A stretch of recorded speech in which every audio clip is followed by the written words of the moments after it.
Hey y'all. All right. So I was preview streaming while I was getting ready that wasn't actually streaming to Twitch for like 20 minutes, I think. So I'm like super ready to go. Um, I forgot to take off the little tag that doesn't actually stream to Twitch and just tests bandwidth. But we're doing super good, so hopefully we won't have any more problems with the stream itself. So I owned myself so hard. I'm really glad that I noticed it. Like I went and looked at the dashboard and it showed me as not streaming. Hey, and I was like, what happened? Oh no, I was gonna be just like streaming and it had like zero viewers and I was like, oh, I'm gonna be depressed. So I'm glad I got that fixed. Okay, so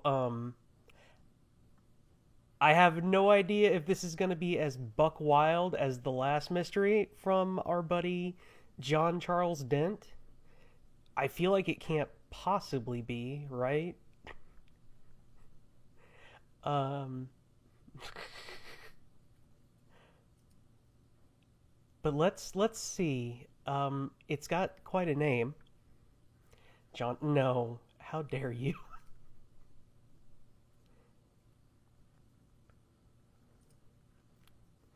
Let me get my full screen display going here. Whoops, wrong one.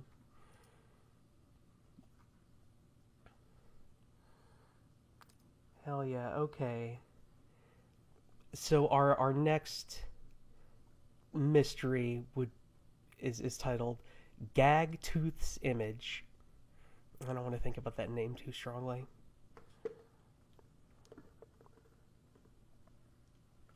But without further ado, about 3 o'clock in the afternoon of Wednesday. Oh no, we're already starting out with the extraneous. It's just all the details. Okay, let's go. About 3 o'clock in the afternoon of Wednesday, the 4th of September, 1884, I was riding up Yonge Street in the city of Toronto on the top of a crowded omnibus. The omnibus was bound for Thornhill, and my own destination was the immediate village of Willowdale. Having been in Canada only a short time and being almost a stranger in Toronto, yeah, I didn't know that. I dare say I was looking around me with more attention and curiosity than persons who are native here to the and to the manner born are accustomed to exhibit.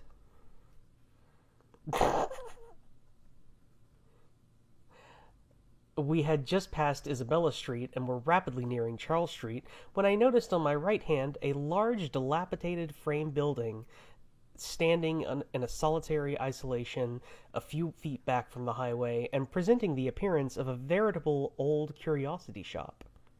I mean, it's got to be a ghost, right? Gagtooth's image? It's just going to be an image of old Gagtooth, which I suspect must be a pirate. You can't be anything else with a name right like that, right?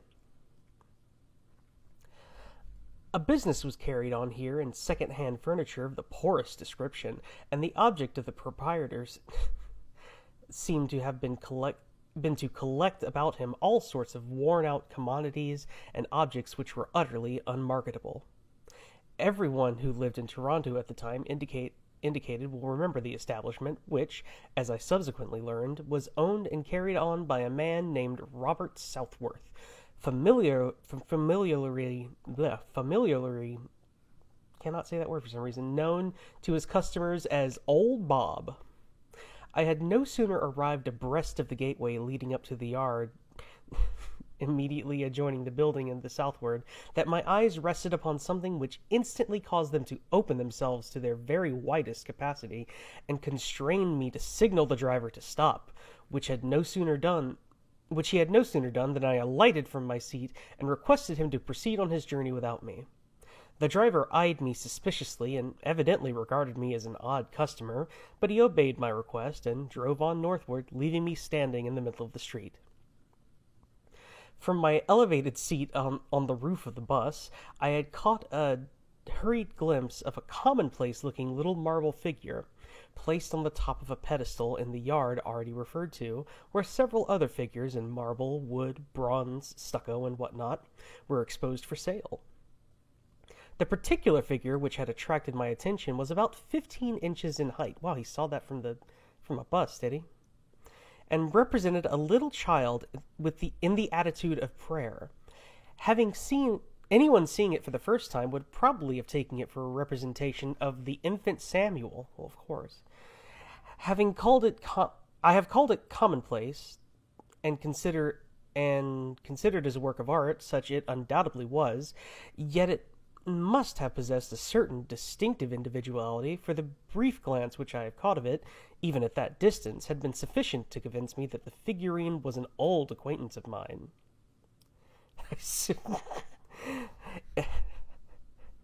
That statue.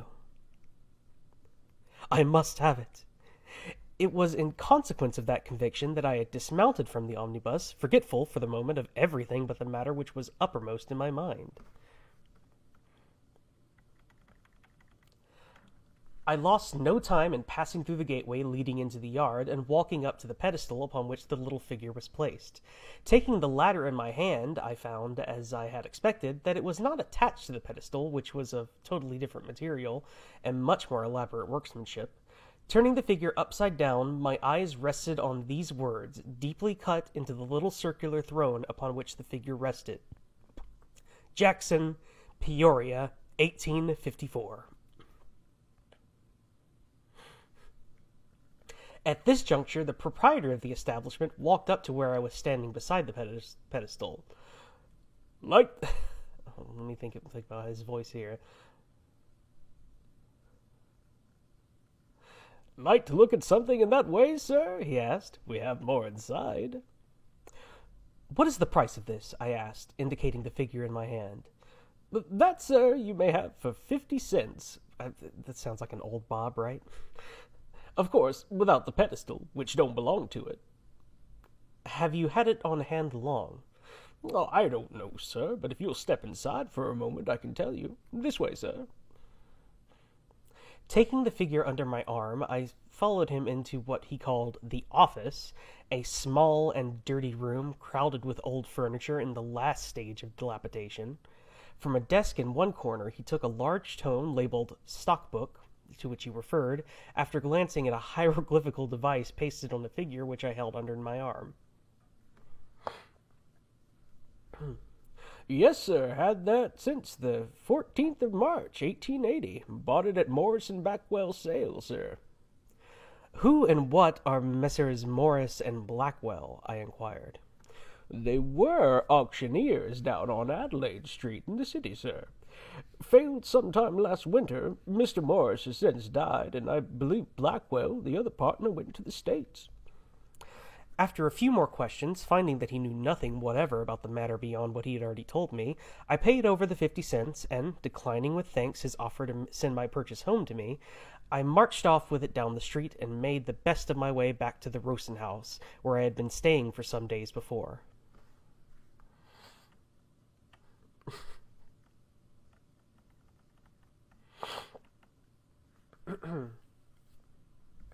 From what has been said, it will be inferred that I, a stranger in Canada, must have had some special reason for encumbering myself on my travels with an intrinsically worthless piece of common Columbia marble. I had a reason. I had often seen that little figure before, and the last time I had seen it, previous to the occasion above mentioned, had been at the town of Peoria, in the state of Illinois, sometime in the month of June, 1855. There is a story connected to that little praying figure, a story which, to me, is a very touching one, and I believe myself to be the only human being capable of telling it. Indeed, I am the only able to tell part of it. How the figure came to be sold by auction in the city of Toronto at Messrs. Morris and Blackwell's sale on the 14th of March, 1880. God, I'm glad y'all don't forget. It's very important. It's going to come up later. The exact date. or how it ever came to be in this part of the world at all, I know no more than the reader does, but I can probably tell all that is worth knowing about the matter. Very ominous. In the year 1850, and for I know not how long previously, there lived at Peoria, Illinois, a journeyman blacksmith named Abner Fink.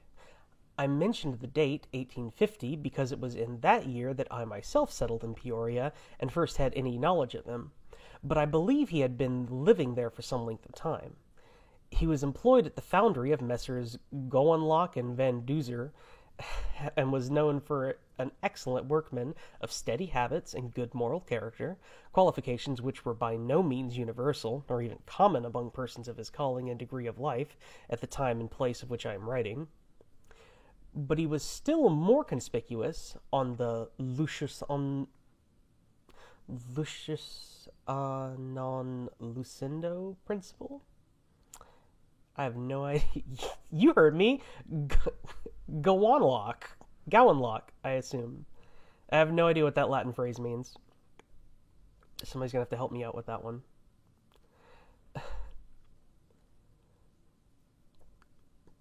Lucius non lucindo. For another quality, that of reticence. It was very rarely indeed that he spoke to anyone, except when called upon to reply to a question, and even then it was noticeable that he invariably employed the fewest and most concise words in his vocabulary. If brevity were the body, as well as the soul of wit, Fink must have been about the wittiest man that ever lived, the monosyllabic traveler not excepted. I'm sure that's an illusion. That's just not contemporary to myself. He never received a letter from anyone during the whole time of his stay at Peoria, nor, so far as was known, did he ever write to anyone. Indeed, there was no evidence that he was able to write. He never went to church, nor even...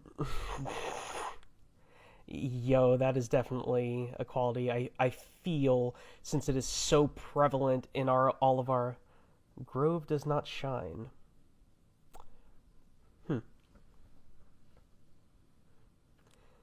I feel like that this must speak to some character of our author here, just since it's been so prevalent in all of our main characters. Man loves the sound of his own voice. And now where was I?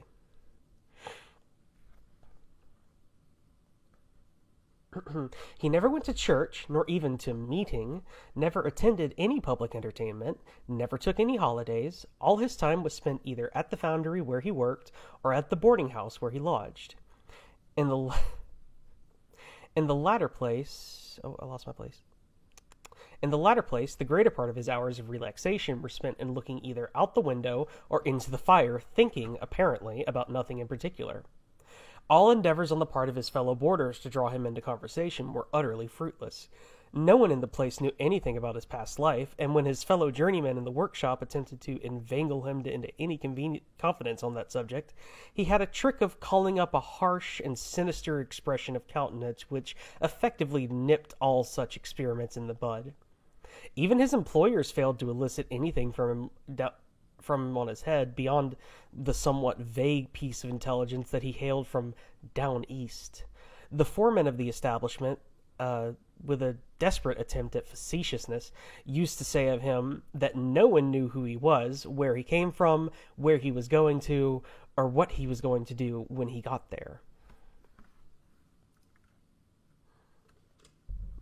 Just move that. Tight-lipped illiterate. Yeah, also like the low-key judginess of I'm just kind of getting that vibe from our author as well.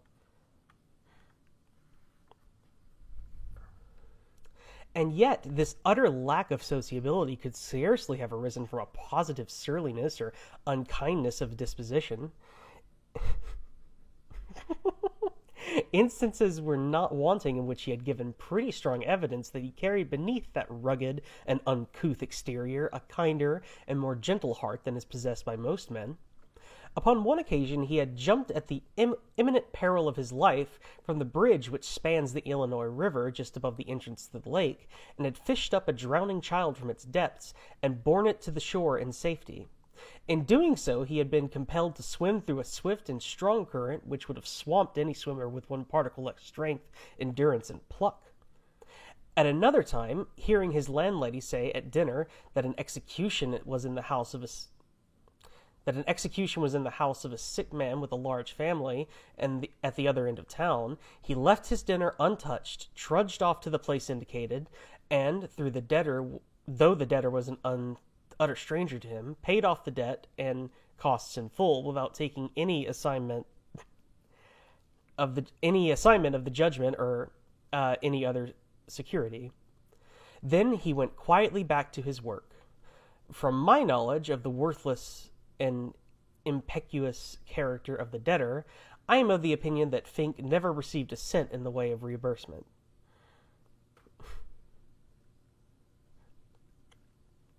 In personal appearance, he was short and stout. His age, when I first knew him, must have been somewhere in the neighborhood of 35. The only peculiarity about his face was an abnormal formation of one of his front teeth, which protruded and stuck out almost horizontally. This, as may be supposed, did not tend to improve an expression of countenance which, in other respects, was not very prepossessing. Oh no, he's Gagtooth. One of the Anvil strikers happened to allude to him one day in his absence by the name of Gagtooth, the felicity of the sobriquet at once commending itself to the good taste of the other hands in the shop, who thereafter commonly spoke of him by that name, and eventually it came to be applied to him by everyone in town. Oh yeah, we have our Gagtooth. My acquaintance with him began when I had been in Peoria about a week.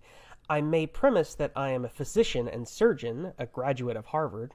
Peoria was at that time a comparatively new place, but it gave promise of going ahead rapidly, a promise, by the way, which it has since aptly redeemed. Messrs. Gowanlock and Van Duzer's foundry was a pretty extensive one for a small town in a comparatively new district. They kept about 150 hands employed all the year round, and during the busy season, this number was more than doubled. It was in consequence of my having received the appointment of medical attendant to that establishment that I buried myself in... I was sure I misread that I buried myself in the West instead of settling down in my native state of Massachusetts. Poor Gagtooth was one of my first surgical patients. It came about in this wise. At the foundry, 2 days in the week, viz. Tuesday and Fridays, we were chiefly devoted to what is called casting. On these days, it was necessary to convey large masses of melted iron in vessels specifically manufactured for that purpose, from one end of the molding shop to the other. It was, of course, very desirable that the metal should not be allowed to cool while in transit, and that as little time as possible should be lost in transferring it from the furnace to the molds. For this purpose, Gagtooth's services were frequently called into requisition, as he was by far the strongest man about the place, and could, without assistance, carry one end of one of the vessels, which was considered pretty good work for 2 ordinary men. Well, one unlucky Friday afternoon, he was hard at work at this employment, and as was usual with all the hands in the molding shop at such times, he was stripped naked from the waist upwards. Oh no. He was gallantly supporting one end of one of the large receptacles already mentioned, which happened to be rather fuller than usual of the red-hot molten metal. He had nearly reached the molding box into which the contents of the vessels were to be poured, when he stumbled against a piece of scantling which was lying in his way. He fell, and as a necessary consequence, his end of the vessel fell likewise, spilling the contents all over his body, which was literally deluged by the red, hissing, boiling liquid fire. It must have seemed to the terror-stricken onlookers like a bath of blood. Yikes. Yeah, that's pretty intense. Further details of the frightful accident and of my tenant treatment of the case might be interesting to such of the readers in this book as happen to belong to my own profession, but to general readers, such details would be simply shocking. How even his tremendous vitality and vigor of constitution brought him through it all is a mystery to me to this day. I am 36 years older than I was at the time. Since then, I have acted as surgeon to a fighting regiment all through the Great Rebellion. I have had patients of all sorts of temperaments and constitutions under my charge, but never have I been brought into contact with a case which seemed more hopeless in my eyes. He must surely have had more than one life in him. I have never had on my hands so magnificent a specimen of the human frame as his was, and better still, and this doubtless contributed materially to his recovery, I have never had a case under my management where the patient bore his sufferings with such uniform fortitude and endurance. Suffice it to say that he recovered, and that his face bore no traces of the frightful ordeal through which he had passed.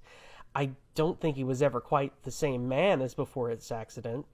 I think his nervous system received a shock which eventually tended to shorten his life. But he was still known as incomparably the strongest man in Peoria, and continued to perform the work of two men at the molding shop on casting days.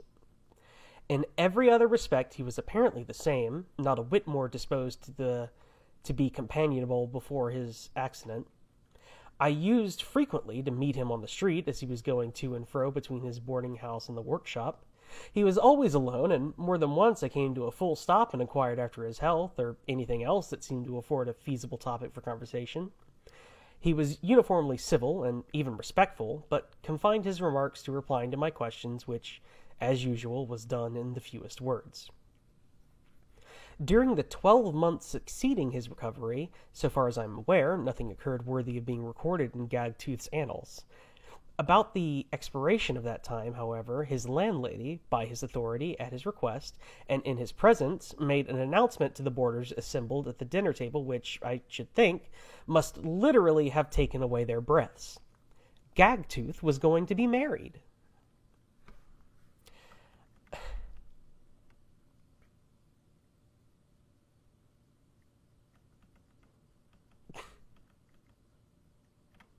I could support it. I don't suppose it would have occasioned greater astonishment if it had been announced as an actual fact that the Illinois River had commenced to flow backwards. It was surprising and incredible, but like many other surprising and incredible things, it was true. Gagtooth was really and truly about to marry. The object of his choice was his landlady's sister, by name Lucinda Bowlesby.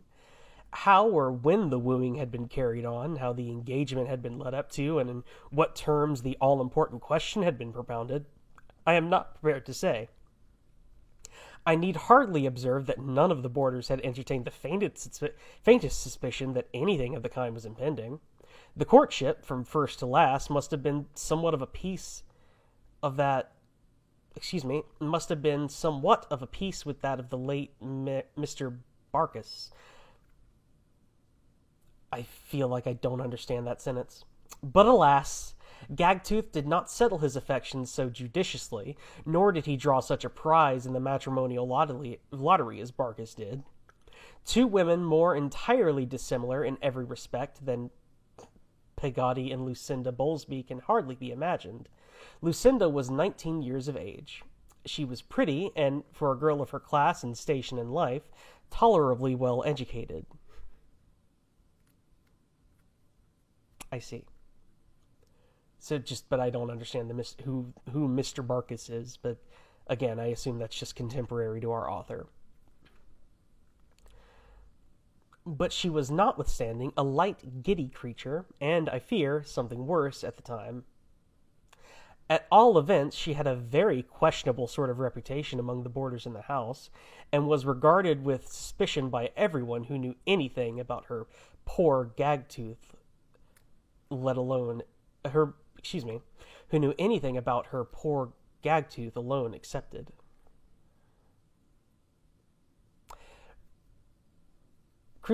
So I'm assuming it's going to be exactly like the last story, where we're just going to get piles and piles of details. Yeah, our speaker is extraordinarily judgy.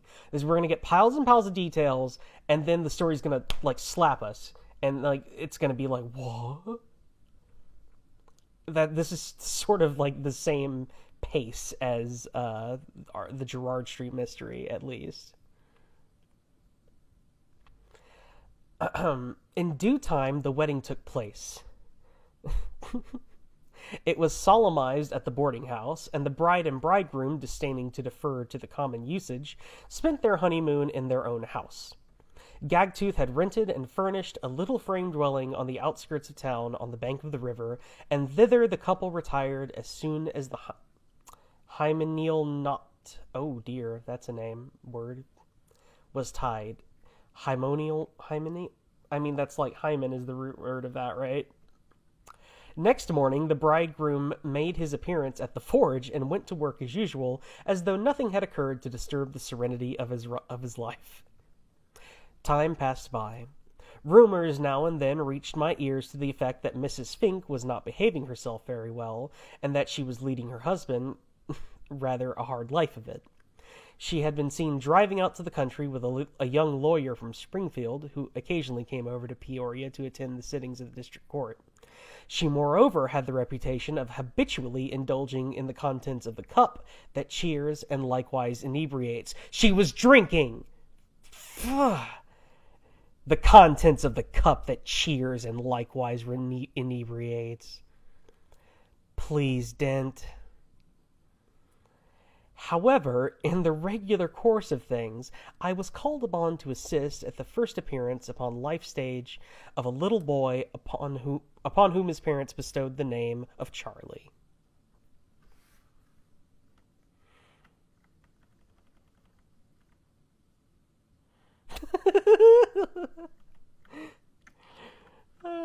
What a wiener this our speaker is. He's well, you remember how maybe this is partially intentional. You remember how the doctor was characterized? It's sort of like a doddering, like, know-it-all.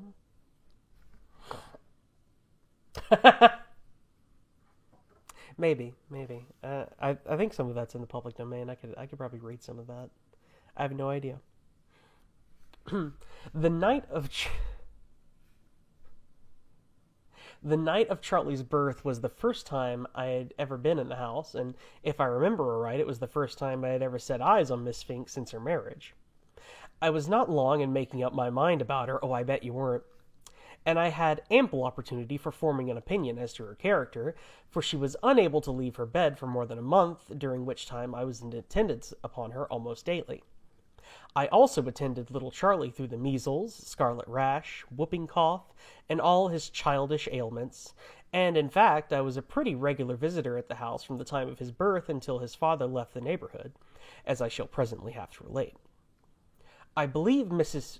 Fink to have not merely been a profligate woman, but a thoroughly bad and heartless one in every respect.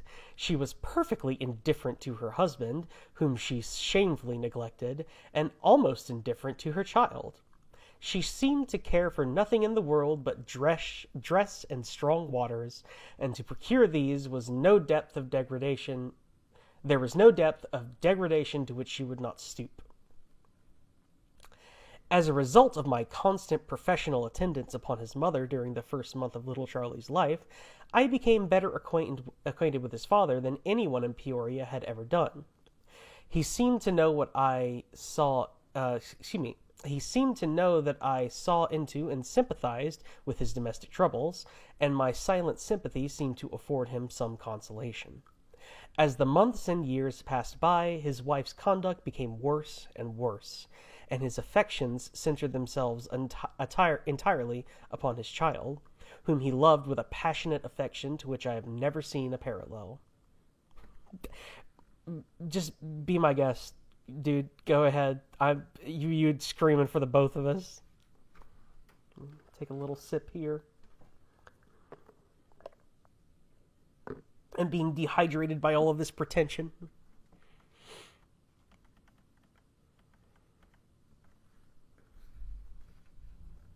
And Charlie was a child made to be loved. When he was 2 years old, he was beyond all comparison the dearest and most beautiful little fellow I had ever seen. His fat... Was that... I'm sorry. I don't know if that sound came through on this stream, but that startled me. Excuse me. Yeah, it was like a static burst. I have no idea what that was. Oh no. No, I heard it in my headphones. I think John Charles Dent just blew a raspberry at us from beyond the grave.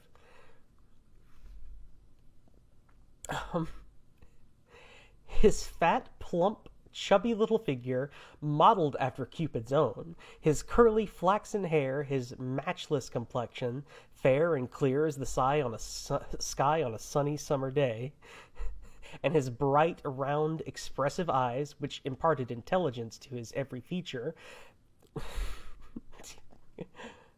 combined to make him the idol of his father, the envy of all the mothers in town, and the admiration of everyone who saw him.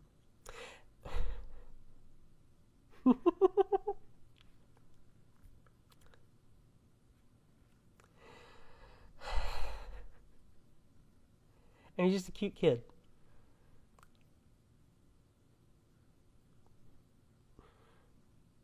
Yeah, this is Gagtooth's kid. This is little Charlie.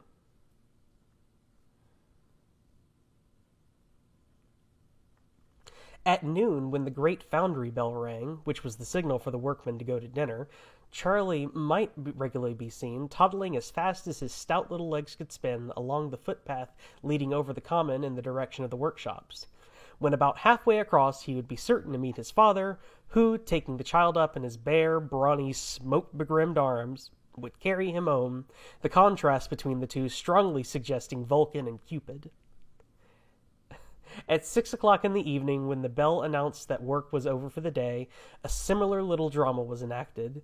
It would be difficult to say whether Vulcan or Cupid derived the greater amount of pleasure from these semi-daily incidents. After tea, the two were never separate for a moment. While the mother was perhaps busily engaged in the perusal of some worthless novel. Oh, okay. The father would sit with his darling on his knee, listening to his childish prattle, and perhaps so far going out of himself as to tell the child a little story.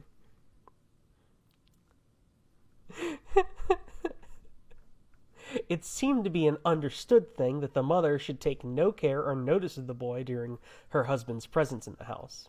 Regularly, when the clock on the chimney-piece struck 8, Charlie would jump down from his father's knee and run across the room for his nightdress, returning to his father to have it put on. When this had been done, he would kneel down and repeat a simple little prayer in which one who loved little children like Charlie was invoked to bless his father and make him a good boy, after which his father would place him in his little crib, where he soon slept the sleep of happy childhood. John Charles Dent, incel.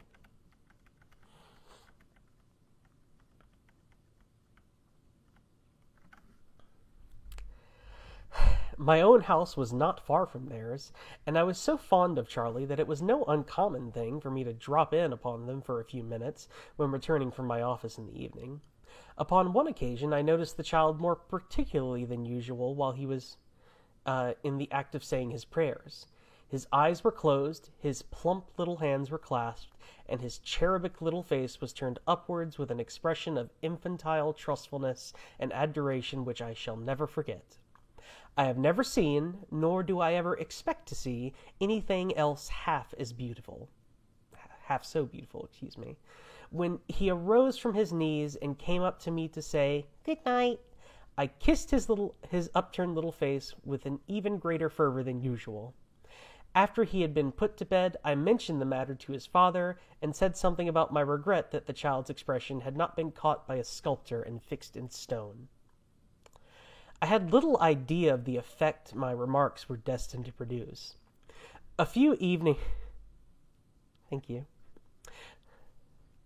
A few evenings afterwards he informed me, much to my surprise, that he had determined to act upon the idea which my words suggested to his mind, and that he had instructed Heber Jackson, the marble cutter, to go work at a stone likeness of little Charlie.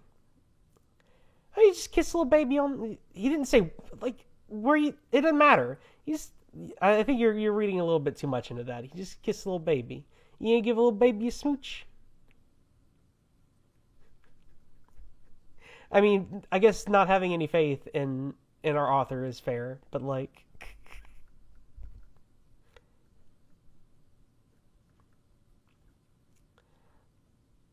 about the statue thing. Okay, I don't know. That seems like a fairly innocuous thing. Like I mean, today you would have said, "Oh, I wish I'd taken a picture." Okay. A stone likeness of little Charlie, and to finish it up as soon as possible.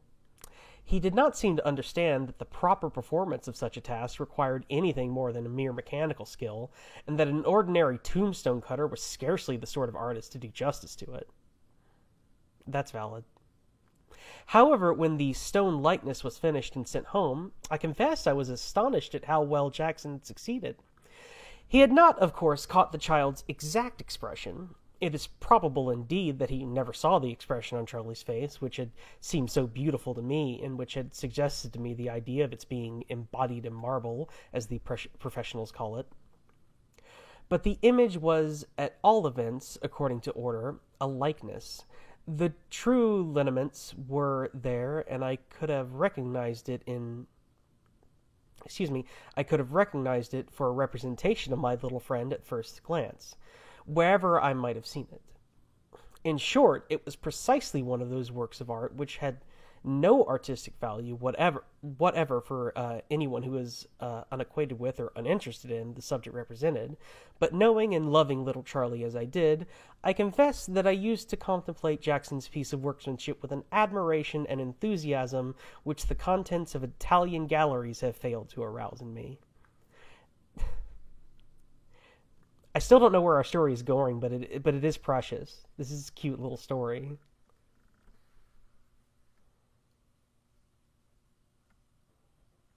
Oh yeah, that was totally the exact same statue. Well, no, he said that at the start. Never mind. So like, oh no.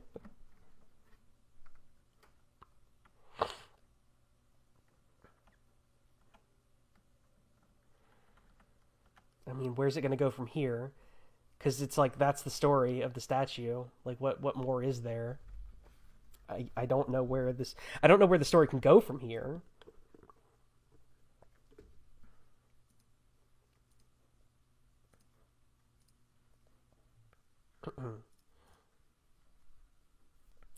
Well, the months flew by until sometime in the spring of 1855, when the town was electrified by the sudden and totally unexpected failure of Messrs. Gowanlock and Van Duzer, who, up to that point, were currently reported to be one of the wealthiest and most thriving firms in the state.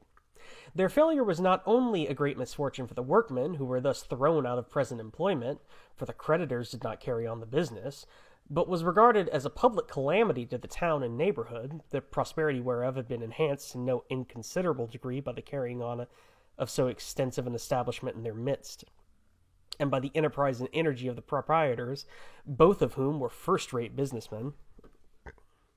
Oh, that's right, you missed the very beginning.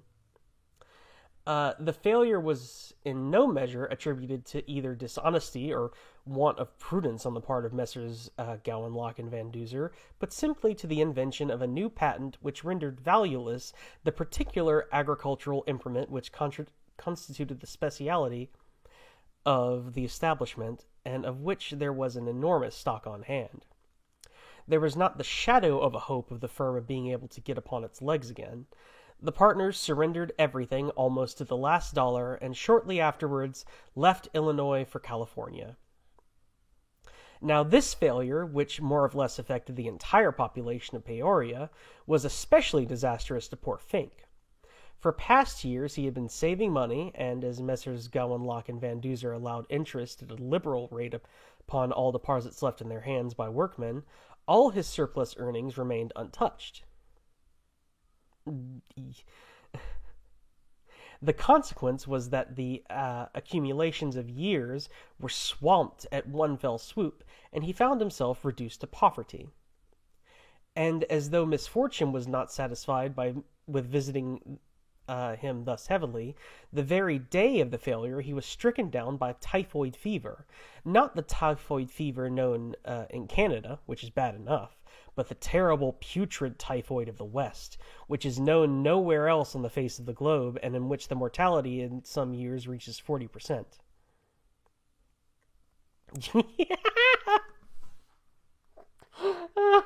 Good Hunter. Have you seen this perfect child, Good Hunter? He is a good boy.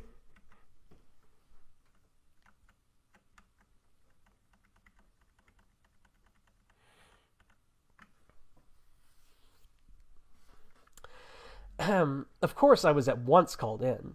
I did my best for the patient, which was very little. I tried hard, however, to keep his wife sober and to compel her to... you can just hear the venom whenever he starts talking about his wife.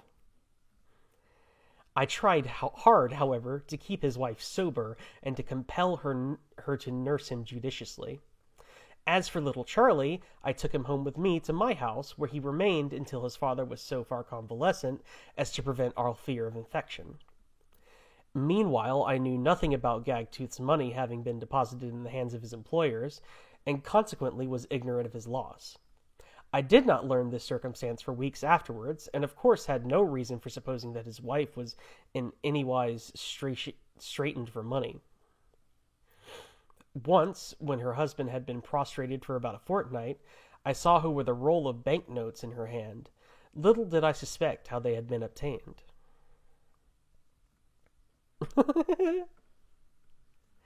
Shortly after my patient had begun to sit up in his armchair for a little while every day, he begged so hard for little Charlie's presence that, as soon as I was satisfied that all danger of infection was past, I consented to allow the child to return to his own home.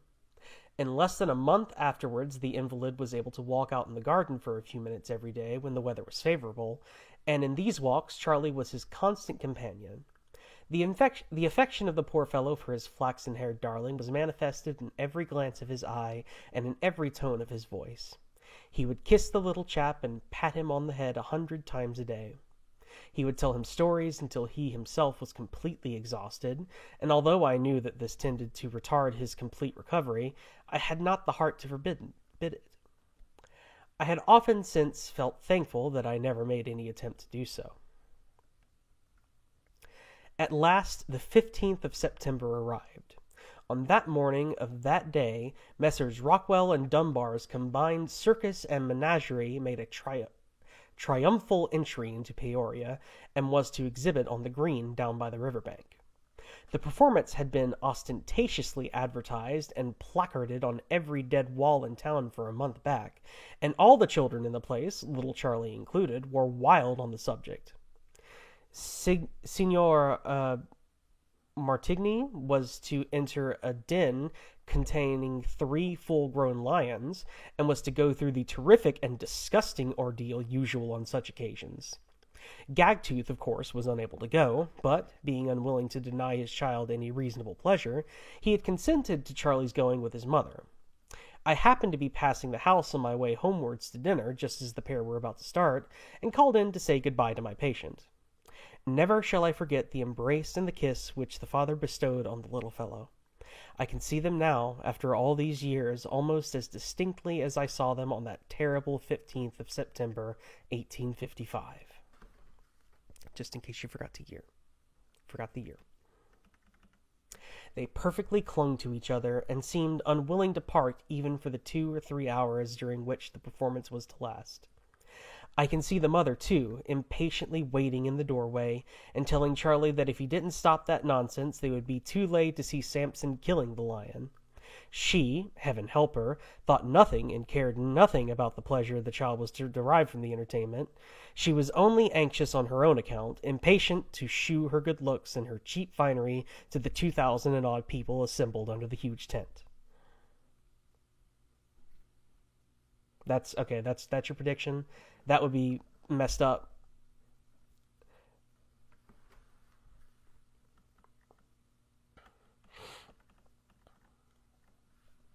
At last they started.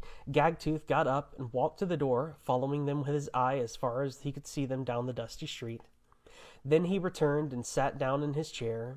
Poor fellow. He was destined never to see either of them alive again. Oh dear. Oh, is it? I'd never seen it in that context. To show. Well, why not just say show, Dent? I see.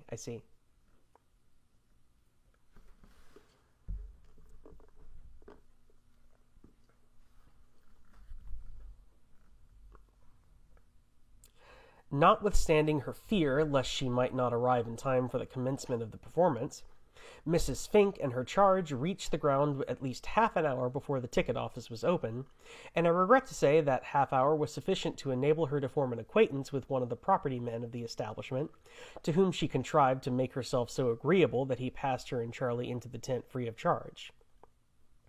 She was not admitted at the front entrance, but from the tiring room at the back whence performers enter.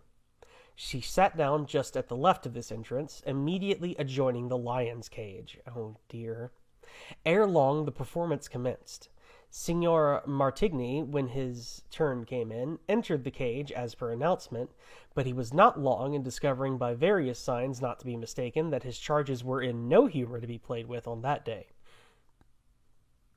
Even the ringmaster, from his place in the center of the ring, perceived that the old king of the forest, the largest and most vicious of the lions, was meditating mischief, and called to the signor to come out of the cage. The signor, keeping his eye steadily fixed on the brute, began a retrograde movement from the den. He had the door open and was swiftly backing through when, with a roar that seemed to shake the very earth, the old king sprang upon him from the opposite side of the cage, dashing him to the ground like a ninepin, and rushed through the aperture into the crowd. Quick as lightning, the other two followed, and thus 3 savage lions were loose and unshackled in the midst of upwards of 2,000 men, women, and children. I wish to linger over the details as briefly as possible. I am thankful to say that I was not present and that I am unable to describe the occurrence from personal observation. Poor little Charlie and his mother, sitting close to the cage, were the very first victims. The child himself, I think, and hope, never knew what hurt him. His skull was fractured by one stroke of the brute's paw. Yeah. Signor Martigny escaped with his right arm slit into ribbons. Big Joe Pentland, the clown, with one well-directed stroke of a crowbar, smashed Old King of the Forest's jaw into 100 pieces, but not before it had closed on the left breast of Charlie's mother. She lived nearly an hour afterwards, but never uttered a syllable. I wonder if she was conscious. I wonder if it was permitted to her to realize what her sin... Fuck's sake, man. For sin it must have been, in contemplation, if not in deed, had brought upon herself and her child. Had she paid her way into the circus and entered in front, instead of coquetting with the property man, she would have been sitting under a different part of the tent, and neither she nor Charlie would have sustained any... it's not like... Listen... Neither she nor Charlie would have sustained any injury, for the 2 younger lions were shot before they had leapt 10 paces from the cage door. Old King was easily dispatched after Joe Pentland's tremendous blow. Beside Charlie and his mother, 2 men and 1 woman were killed on the spot, another woman died the next day from the injuries received, and several other persons were more or less severely hurt.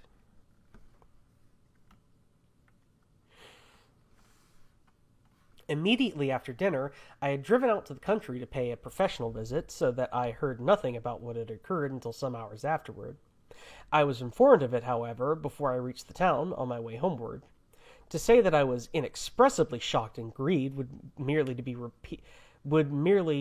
to repeat a very stupid platitude, and to say that I was a human being.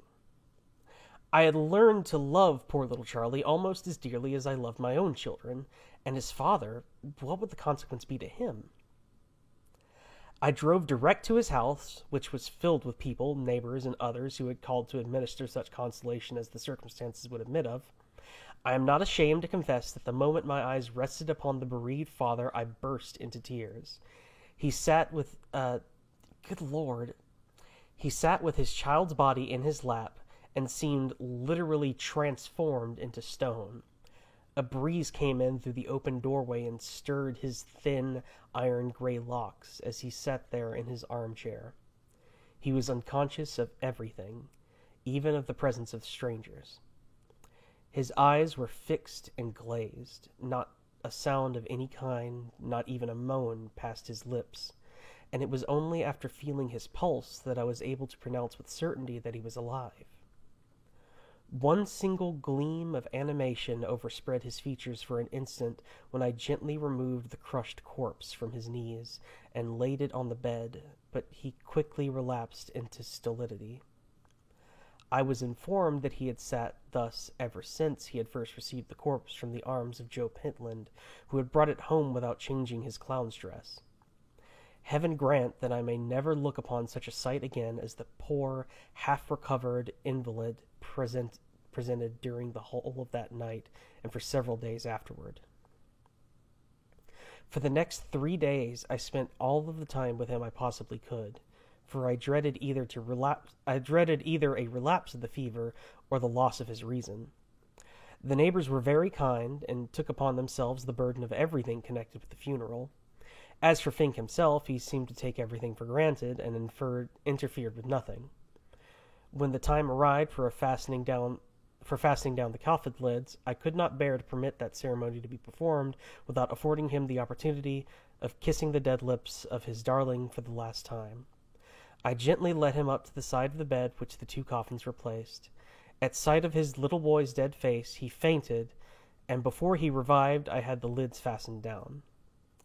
It would have been cruelty to subject him to the ordeal a second time.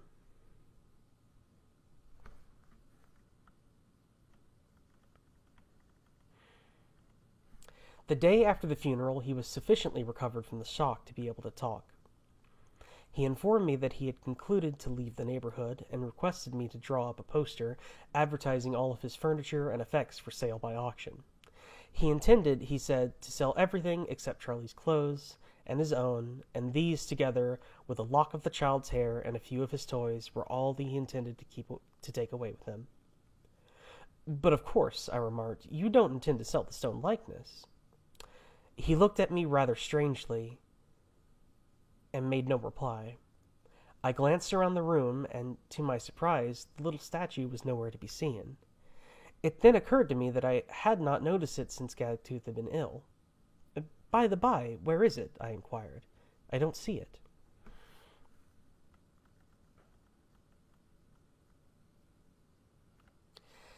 After a moment's hesitation, he told me the whole story. It was then that I learned for the first time that he had lost all his savings through the failure of Messrs. Gowanlock and Van Duzer, and that the morning when he had been taken ill, there had been only $1 in the house. Upon that morning he had acquainted his wife with his loss, but had strictly enjoined secrecy upon her, as both Gowanlock and Van Duzer had promised him most solemnly that, inasmuch as they regarded their indebtedness to him as being upon a different footing from their ordinary liabilities, he should assuredly be paid in full out of the first of the money at their command.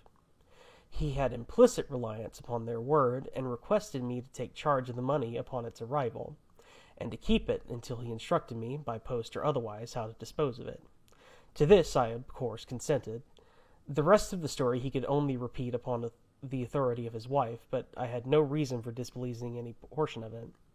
It seems that a day or two after his illness commenced, and after he had become insensible, his wife had been at her wits' end for money to provide necessities for the house, and I dare say she spent more for liquor than for necessities.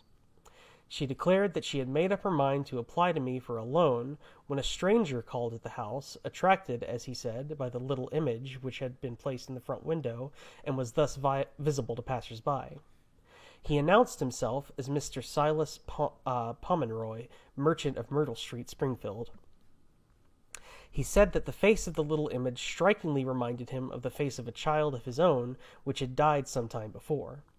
He had not supposed that the figure was a likeness of anyone, and had stepped in upon the impulse of the moment, in the hope that he might be able to purchase it. He was willing to pay a liberal price. The negotiation ended in his taking the image away with him and leaving $100 in its stead, on which some Miss Fink had kept house ever since. Her husband, of course, knew nothing of this for weeks afterward. When he began to get better, his wife had acquainted him with the facts. He had found no fault with her, as he had determined to repurchase the image at any cost, so soon as he might be able to earn money enough. As for getting a duplicate, that was out of the question, for Herbert Jackson had been carried off by the typhoid epidemic, and Charlie had changed considerably during the 15 months which had elapsed since the image had been finished, and now poor little Charlie himself was gone, and the great desire of his father's heart was to regain possession of the image. With that view, as soon as the sale should be over, he would start for Springfield, tell his story to Pomeroy, and offer him his money back again. As to any further plans, he did not know, he said, what he would do, or where he would go, but he would certainly never live in Peoria again. Yeah. Yeah, you did.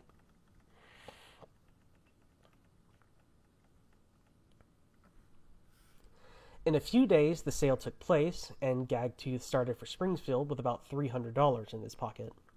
Springfield is 70 miles from Peoria. He was to return in about 10 days, by which time a tombstone was to be ready for Charlie's grave. He had not ordered one for his wife, who was not buried in the same grave with the child, but in one just beside him. Yeah, the story definitely took a turn that I was not expecting. He returned within the 10 days. His journey had been a fruitless one. Pomeroy had become insolvent and had absconded from Springfield a month before. No one knew whither he had gone, but he must have taken the image with him, as it was not among the effects which he had left behind him. His friends knew that he was greatly attached to the image in consequence of its real or fancied resemblance to his dead child. Nothing more reasonable than to suppose that he had taken it away with him. Gagtooth announced to me his determination of starting on an expedition to find Pomeroy, and never giving up the search while his money held out. He had no idea where to look for the fugitive, but rather thought he would try California first. He could hardly expect to receive any remittance from Gowanlock and Van Duzer for some months to come, but he would acquaint me with his address from time to time, and if anything arrived from them, I could forward it to him. And so, having seen the tombstone set up over little Charlie's grave, he bade me good-bye, and that was the last time I ever saw him alive. There is little more to tell. I supposed him to be in the far west, prosecuting his researches until one night in the early spring of the following year. Charlie and his mother had been interred in a corner of the churchyard adjoining the Second Baptist Church, which at that time was on the very outskirts of town, in a lonely, unfrequented spot not far from the Iron Bridge. Late in the evening of the 7th of April, 1856, a woman passing along the road in the cold, dim twilight saw a bulky object outstretched on Charlie's grave. She called at the nearest house and stated her belief that a man was lying dead in the churchyard. Upon investigation, her surmise proved to be correct, and that man was Gagtooth.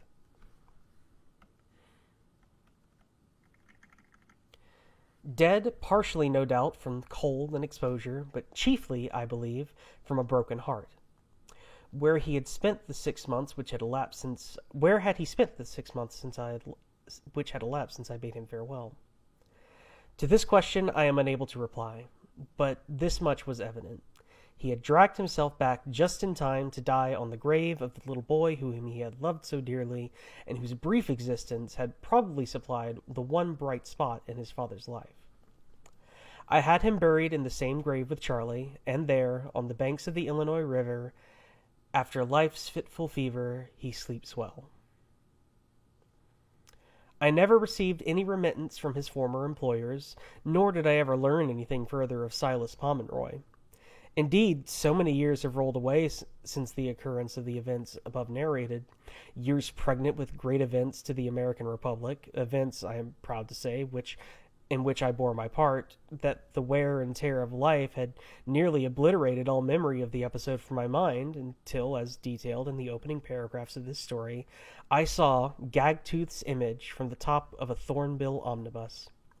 That image is now in my possession, and no extremity less urgent than under which it was sold to Silas Pomeroy of Myrtle Street, Springfield, will ever induce me to part with it.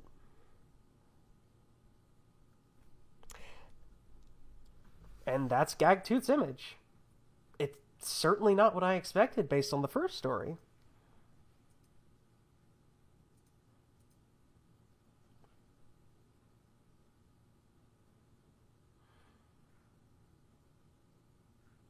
It's kind of a downer,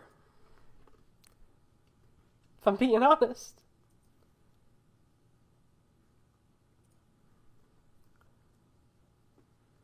Yeah, no kidding.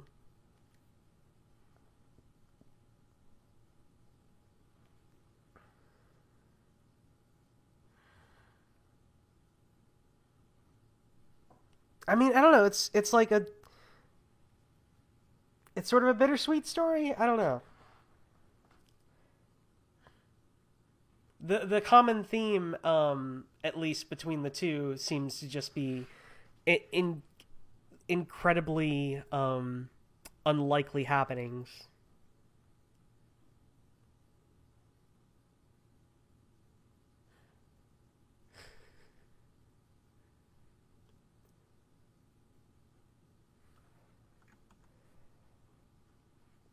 Let's see here. The next story, which we'll be getting to House in the Borderland after this, but the next story on this collection is The Haunted House on Duchess Street, being a narration of certain strange events alleged to have taken place at New York, Upper Canada, in or about the year 1823.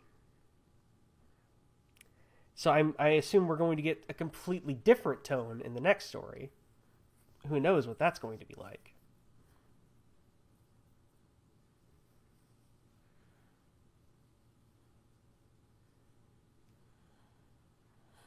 Oh, goodness.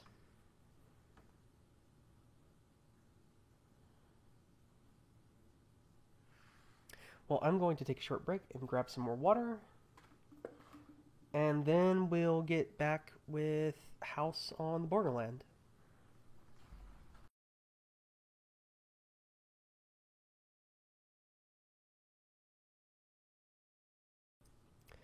Okay. Well, I guess speaking of like wildly changing tone, we're going to be swapping out again with House on the Borderland here. Um, as a quick refresher, since I know it's been like 2 weeks since I was last able to stream, um, this one kind of hit the ground running. The comparison that I made, like sort of the obvious, like we were talking about cosmic horror and stuff like that. The obvious comparison is to Lovecraft. That's sort of the touchstone that a lot of people have. But I think the way that I put it was it's like Lovecraft, but things actually happen. That's what House in the Borderland sort of feels like to me, at least. We picked up after like the first chapter here was just a sort of a framing device describing the two people finding the book that the bulk of this is written in. We read through chapters 2 through, what was it, 6? Yeah, we got all the way to the swine things. Detailing this sort of like dream experience where this like recluse who lives in this house with his sister has this bizarre dream where oh no, well here we'll get you out of that and get you to some real wholesome horror. So he sort of like had a dream or a vision where he went to another like universe or galaxy or something and came upon this red landscape with a giant copy of the house that he is living in, and there's like all kinds of huge immortal creatures like standing around it. There's a giant pig human thing trying to get into it. And then he comes back, and at the end of the vision, he eventually starts like seeing these pig-headed, like pale monsters, like around his house. And in chapter 6, the swine things, they start trying to like get in, although he ends up shooting a couple of them from like one of the towers in the house. So, judging by the title of chapter 7 here, The Attack, I'm guessing we're probably in store for just more escalation of that. So let's just get started. Chapter 7, The Attack. I spent some time puzzling how to strengthen the sturdy door. Finally, I went down to the kitchen and, with some trouble, brought up several heavy pieces of timber. These I wedged up slantwise against it from the floor, nailing them from top to bottom. For half an hour I worked hard and, at last, got it shored to my mind. Then, feeling easier, I resumed my coat. Which I had, just put it back on, which I had laid aside, and proceeded to attend to one or two matters before returning to the tower. It was whilst thus employed that I heard a fumbling at the door, and the latch was tried. Keeping silence, I waited. Soon I heard several of the creatures outside. They were grunting to one another softly, and for a minute there was a quietness. Suddenly there sounded a quick, low grunt, and the door creaked under a tremendous pressure. It would have burst inward but for the supports I had placed. The strain ceased as quickly as it had begun, and there was more talk. Presently one of the things squealed softly, and I heard the sound of others approaching. There was a short confabulation, then again silence, and I realized they had called several more to assist. Feeling that now was the supreme moment, I stood ready with my rifle presented. If the door gave, I would, at least, slay as many as possible. Again came the low signal, and once more the door cracked under a huge force. For a minute, perhaps, the pressure was kept up, and I waited nervously, expecting each moment to see the door come down with a crash. But no, the struts held, and the attempt proved abortive. Then followed more of their horrible grunting talk, and whilst it lasted, I thought I distinguished the noise of fresh arrivals.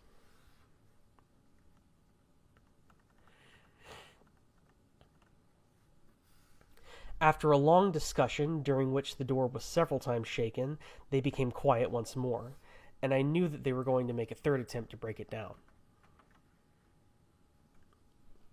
I was almost in despair. The props had been severely tried in the previous 2 attacks, and I was sorely afraid that it would prove too much for them.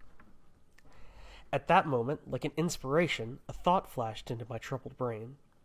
Instantly, for it was no time to hesitate, I ran from the room and up stair after stair. This time it was not to one of the towers that I went, but out onto the flat, lidded roof itself. Once there, I raced across the parapet that walls it round and looked down. As I did so, I heard the short, grunted signal, and even up there caught the crying of the door under the assault.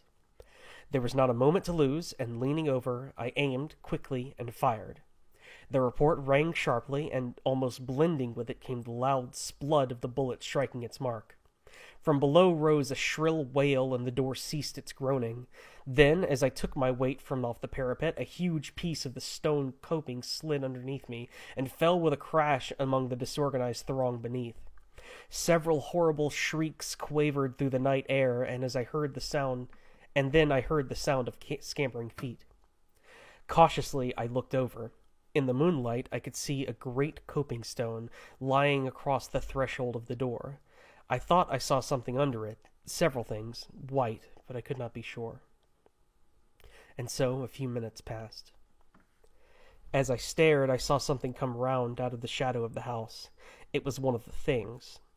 It went up to the stone, silently, and bent down. I was unable to see what it did. In a minute, it stood up. It had something in its talons, which it put into its mouth and tore at.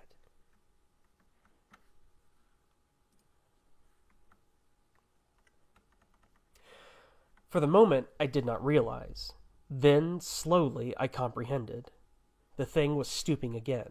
It was horrible. I started to load my rifle.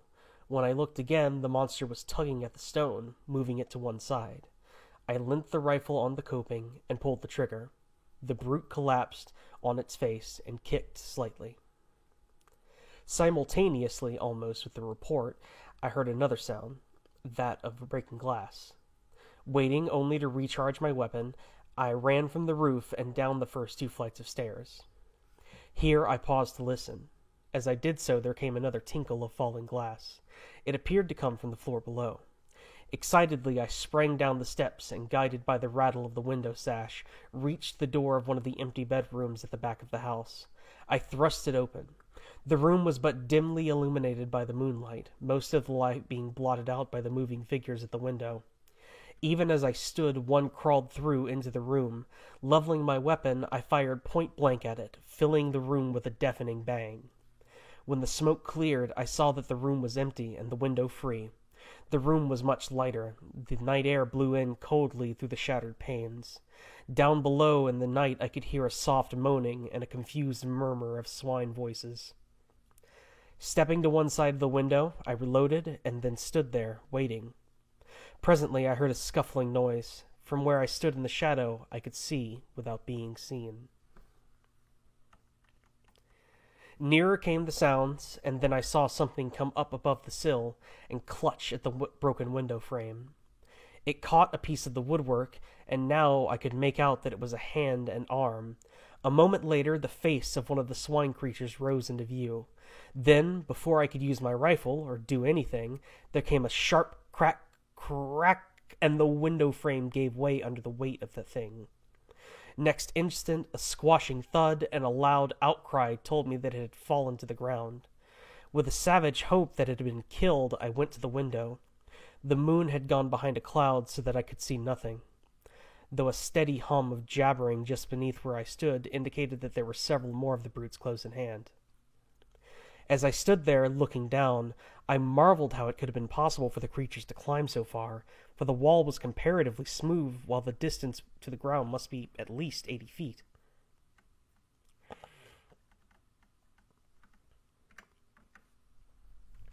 All at once, as I bent, peering, I saw something indistinctly that cut the gray shadow of the house side with a black line. It passed the window to the left at a distance of about 2 feet. Then I remembered that it was a gutter pipe, and it had been there some years ago to carry off. It had been put there some years ago to carry off the rainwater. I had forgotten about it. I could see, now, how the creatures had managed to reach the window. Even as the solution came to me, I heard a faint, slithering, scratching noise, and knew that another of the brutes was coming. I waited some odd moments, then leant out the window and felt the pipe. To my delight, I found that it was quite loose, and I managed, using the rifle barrel as a crowbar, to lever it out from the wall. I worked quickly. Then, taking hold with both bands, I wrenched the whole concern away and hurled it down, with the thing still clinging to it, into the garden. For a few minutes longer I waited there, listening, but after the first general outcry, I heard nothing. I knew now that there was no more reason to fear an attack from this quarter. I had removed the only means of reaching the window, and as none of the other windows had any adjacent water pipes to tempt the climbing powers of the monsters, I began to feel more confident of escaping their clutches. Leaving the room, I made my way down to the study. I was anxious to see how the door had withstood the test of that last assault. Entering, I lit 2 of the candles, and then turned to the door. One of the large props had been displaced, and on that side, the door had been forced inward some 6 inches. It was providential that I had managed to drive the brutes away just when I did. And that coping stone. I wondered vaguely how I had managed to dislodge it. I had not noticed it loose, and... Alright, later, Cruzy. I had not noticed it loose, and as I took my shot, and then as I stood up, it had slipped away from beneath me. I felt that I owed the dismissal of the attacking force more to its timely fall than to my rifle. Then the thought came that I had better seize this chance to shore up the door again. It was evident that the creatures had not returned since the fall of the coping stone, but who was to say how long they would keep away?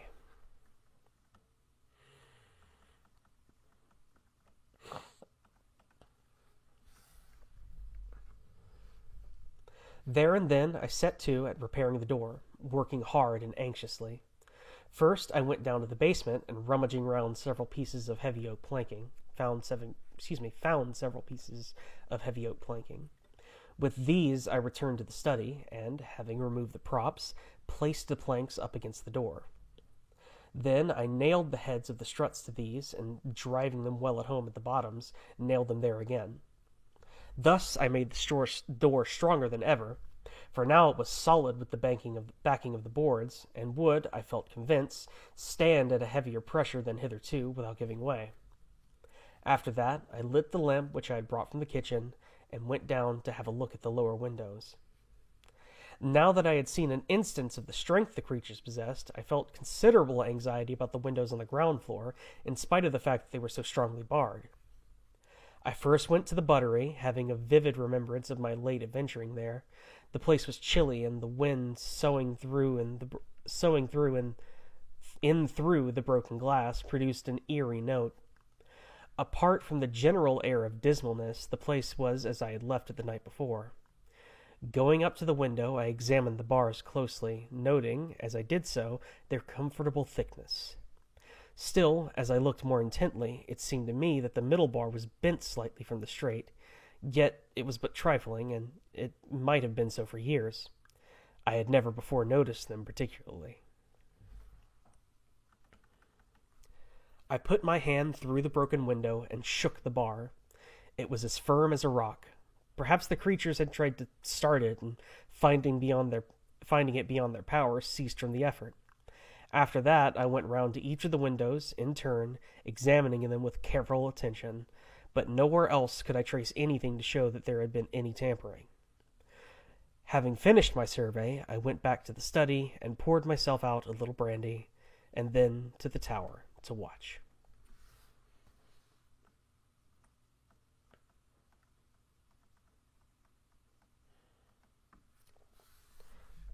Chapter 8. After the Attack.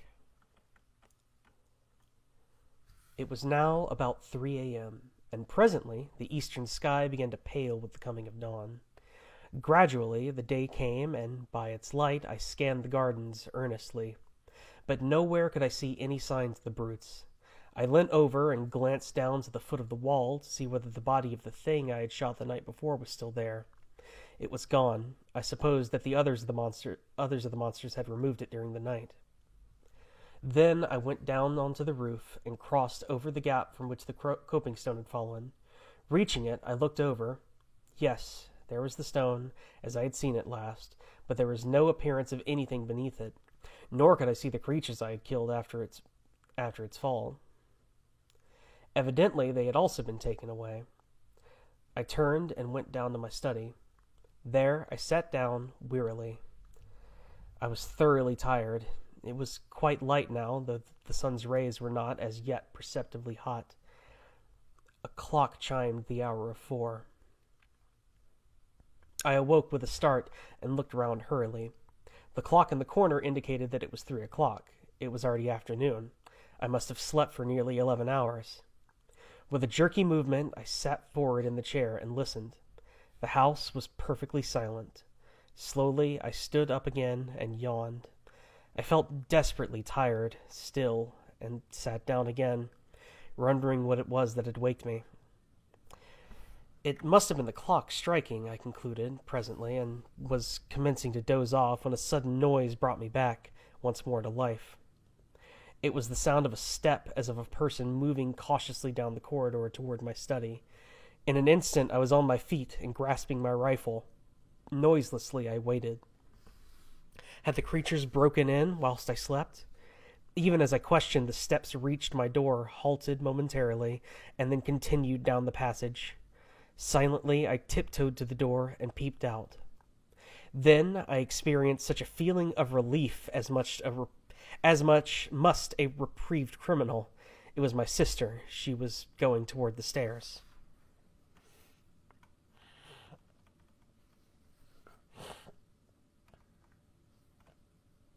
I stepped into the hall and was about to call to her when it occurred to me that it was quite queer that she should have crept past my door in that stealthy manner. I was puzzled, and for one brief moment the thought occupied my mind that it was not she, but some fresh mystery of the house. Then, as I caught a glimpse of her old petticoat, the thought passed as quickly as it had come, and I half laughed. There could be no mistaking that ancient garment. Yet I wondered what she was doing, and remembering her condition of mind on the previous day, I felt that it might be best to follow, quietly, taking care not to alarm her, and see what she was going to do. If she behaved rationally, well and good. If not, I should have to take steps to restrain her. I could run no unnecessary risk under the danger that threatened us. Quickly I reached the head of the stairs and paused a moment. Then I heard a sound that sent me leaping down at a mad rate. It was the rattle of bolts being unshot. That foolish sister of mine was actually unbarring the back door. Just as her hand was on the last bolt, I reached her. She had not seen me, and the first thing she knew, I had hold of her arm. She glanced up quickly like a frightened animal and screamed aloud. "Come, Mary," I said sternly. "What's the meaning of this nonsense? Do you mean to tell me you don't understand the danger? That you try to throw our two lives away in this fashion?"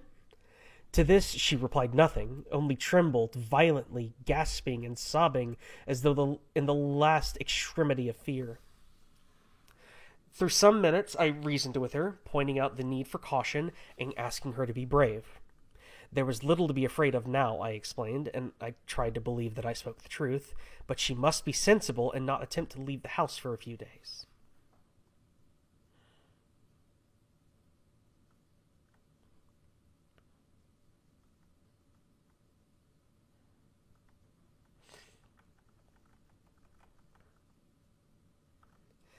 At last I ceased in despair. It was no use talking to her. She was obviously not quite herself for the time being.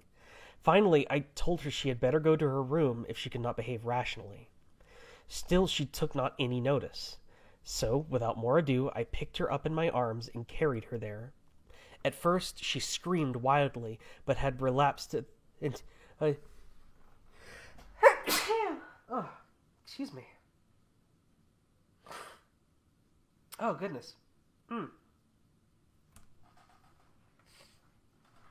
Thank you. Oh, one moment.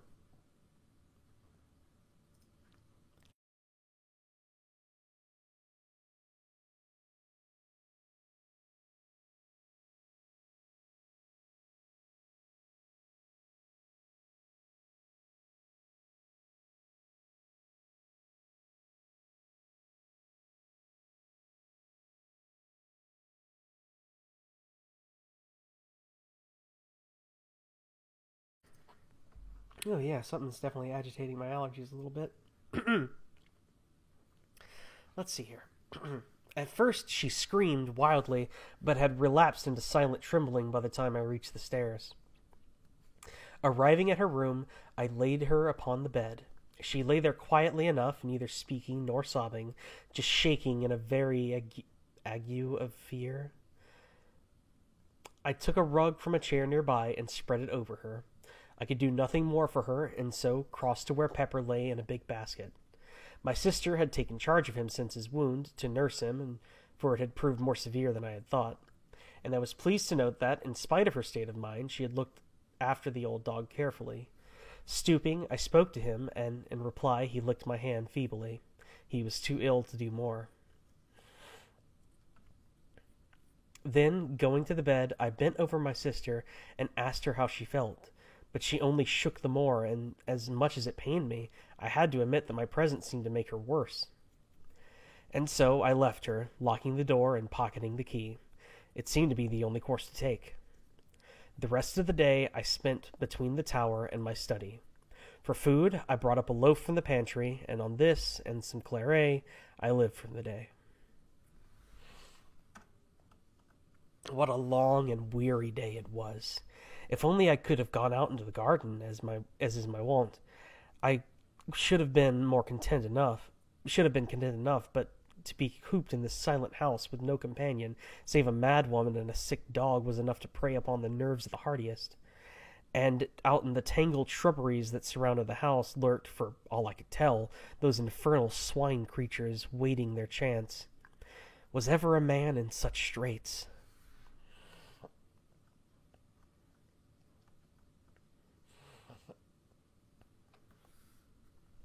Once, in the afternoon, and again later, I went to visit my sister. The second time, I found her tending Pepper, but at my approach, she slid over unobtrusively to the far corner, with a gesture that saddened me beyond belief. Poor girl, her fear cut me intolerably, and I would not intrude on her unnecessarily. She would be better, I trusted, in a few days. Meanwhile, I could do nothing, and I judged it still needful, hard as it seemed, to keep her confined to the room. One thing there was that I took her for encouragement. She had eaten some of the food that I had taken to her on my... What? It happened again. Why did that happen? What is causing that noise? Because that scared me.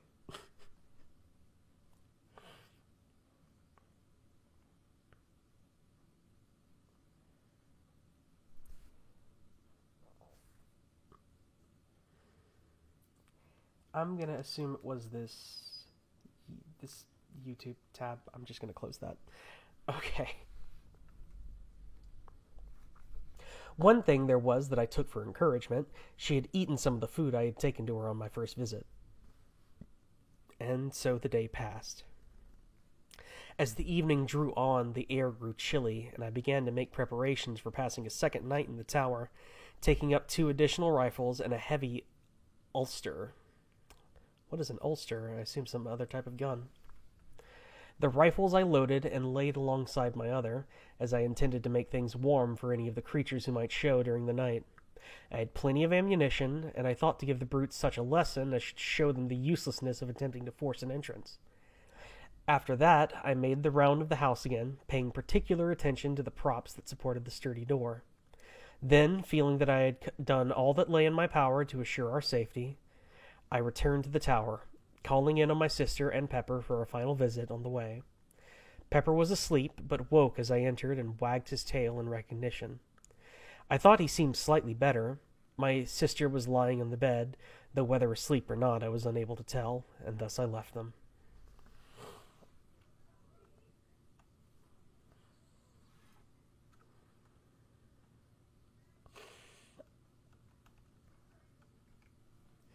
Reaching the tower, I made myself as comfortable as circumstances would permit, and settled down to watch throughout the night.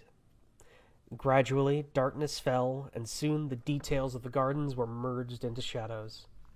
During the first few hours I sat, alert, listening for any sound that might help to tell me if anything were stirring down below. It was far too dark for my eyes to be of much use. Slowly, the hours passed, without anything unusual happening, and the moon rose, showing the gardens apparently empty and silent, and so through the night without disturbance or sound. Toward morning, I began to grow stiff and cold with my long vigil. Also, I was getting very uneasy concerning the continued quietness on the part of the creatures. I mistrusted it, and would sooner far have had them attack the house openly. Then, at least, I should have known any danger and would be able to meet it. But to wait like this through a whole night, picturing all kinds of unknown devilment, was to jeopardize one's sanity. Once or twice the thought came to me that perhaps they had gone, but in my heart I found it impossible to believe that it was so.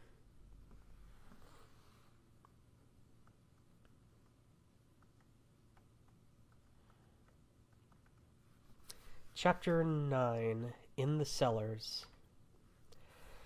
At last, what with being tired and cold and the uneasiness that possessed me, I resolved to take a walk through the house, first calling in at the study for a glass of brandy to warm me. This I did, and while there I examined the door carefully, but found all as I had left it the night before. The day was just breaking as I left the tower, though it was still too dark in the house to be able to see without a light, and I took one of the sturdy candles with me on my round. By the time I had finished the ground floor, the daylight was creeping in wanly through the barred windows. My search had shown me nothing fresh. Everything appeared to be in order, and I was on the point of extinguishing my candle when the thought suggested itself to me to have another glance around the cellars. I had not, if I remembered rightly, been into them since my hasty search on the evening of the attack.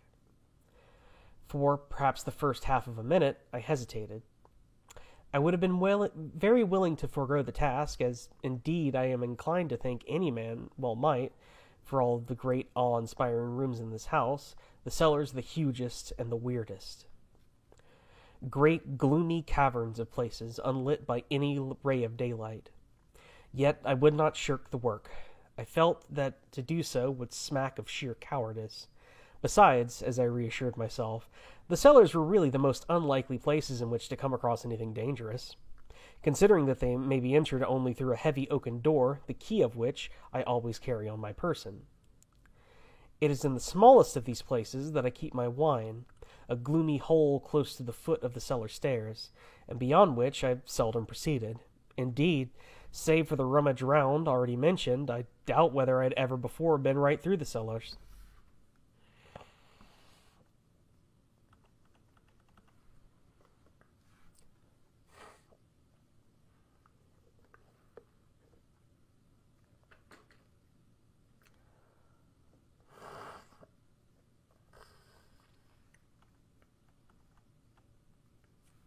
As I unlocked the great door at the top of the steps, I paused nervously a moment at the strange, desolate smell that assailed my nostrils. Then, throwing the barrel of my weapon forward, I descended slowly into the darkness of the underground regions. Reaching the bottom of the stairs, I stood for a minute and listened. All was silent save for a faint drip of water falling drop by drop somewhere to my left. As I stood, I noticed how quietly the candle burnt, never a flicker nor flare, so utterly windless was the place. Quietly I moved from cellar to cellar. I had but a very dim memory of their arrangement. The impressions left by my first search were blurred. I had recollections of a succession of great cellars, and of one, greater than the rest, the roof of which was upheld by pillars. Beyond that, my mind was hazy, and predominated by a sense of cold and darkness and shadows. Now, however, it was different, for, although nervous, I was sufficiently collected to be able to look about me and note the structure and size of the different vaults I entered. Of course, with the amount of light given by my candle, it was not possible to examine each place minutely, but I was enabled to notice, as I went along, that the walls appeared to be built with wonderful precision and finish, while here and there an occasional massive pillar shot up to support the vaulted roof. Thus I came at last to the great cellar which I remembered. It is reached through a huge arched entrance on which I observed strange, fantastic carvings, which threw queer shadows under the light of my candle. As I stood and examined these thoughtfully, it occurred to me how strange it was that I should be so little acquainted with my own house. Yet these may be easily understood when one realizes the size of this ancient pile and the fact that the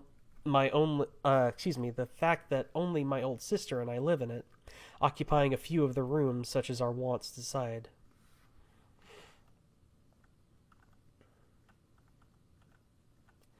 Holding the light high, I passed into the cellar, and keeping to the right, paced slowly up until I reached the further end.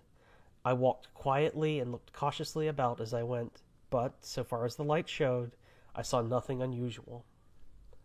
At the top, I turned to the left, still keeping to the wall, and so continued until I had traversed the whole of the vast chamber.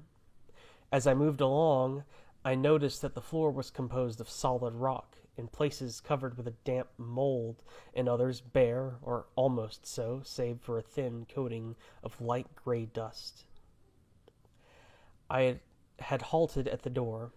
Now, however, I turned and made my way up to the center of the place, passing among the pillars and glancing to my right and left as I moved. About halfway up the cellar, I stubbed my foot against something that gave out a metallic sound. Stooping quickly, I held the candle and saw that the object I had kicked was a large metal ring. Bending lower, I cleared the dust from around it, and presently discovered that it was attached to a ponderous trap door, black with age. Feeling excited and wondering to where it could lead, I laid my gun on the floor and, sticking the candle in the trigger guard, took the ring in both hands and pulled. The trap creaked loudly, the sound echoing vaguely through the huge place, and opened heavily.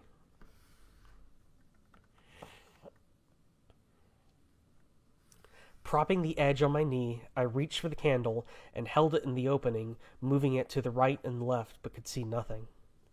I was puzzled and surprised. There were no signs of steps, nor even the appearance that there was ever having been any. Nothing, save for an empty blackness. I might have been looking down into a bottomless, sideless well.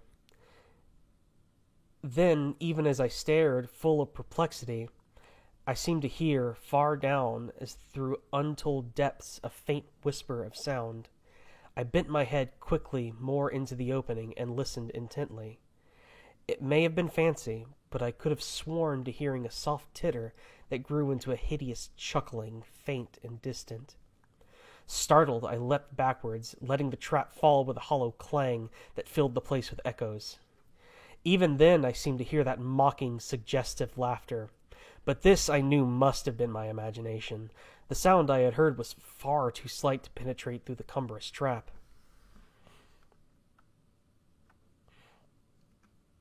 For a full minute I stood there, quivering, glancing nervously behind and before, but the great cellar was silent as a grave. And, gradually, I shook off the frightened sensation. With a calmer mind, I became again curious to know what the trap had opened, but could not then summon sufficient courage to make a further investigation. One thing I felt, however, was that the trap ought to be secured. This I accomplished by placing upon it several large pieces of dressed stone, which I had noticed in my tour along the east wall. Then, after a final scrutiny of the rest of the place, I retraced my way to the cellars, to the stairs, and so reached the daylight with an infinite feeling of relief that the uncomfortable task was accomplished. Oh yeah, it's super good. I uploaded Evelyn the VOD to my YouTube account, which is like linked underneath the stream here if you want to hear the rest of it. It's really good. Yeah, I really can't recommend this story enough. The very first VOD, they're in a playlist. The very first VOD, at the end of it is the very first chapter. And the second one has the remaining chapters 2 through 6. They're all time-stamped on the videos, so you can just, like, click. So you don't have to, like, comb through it or anything.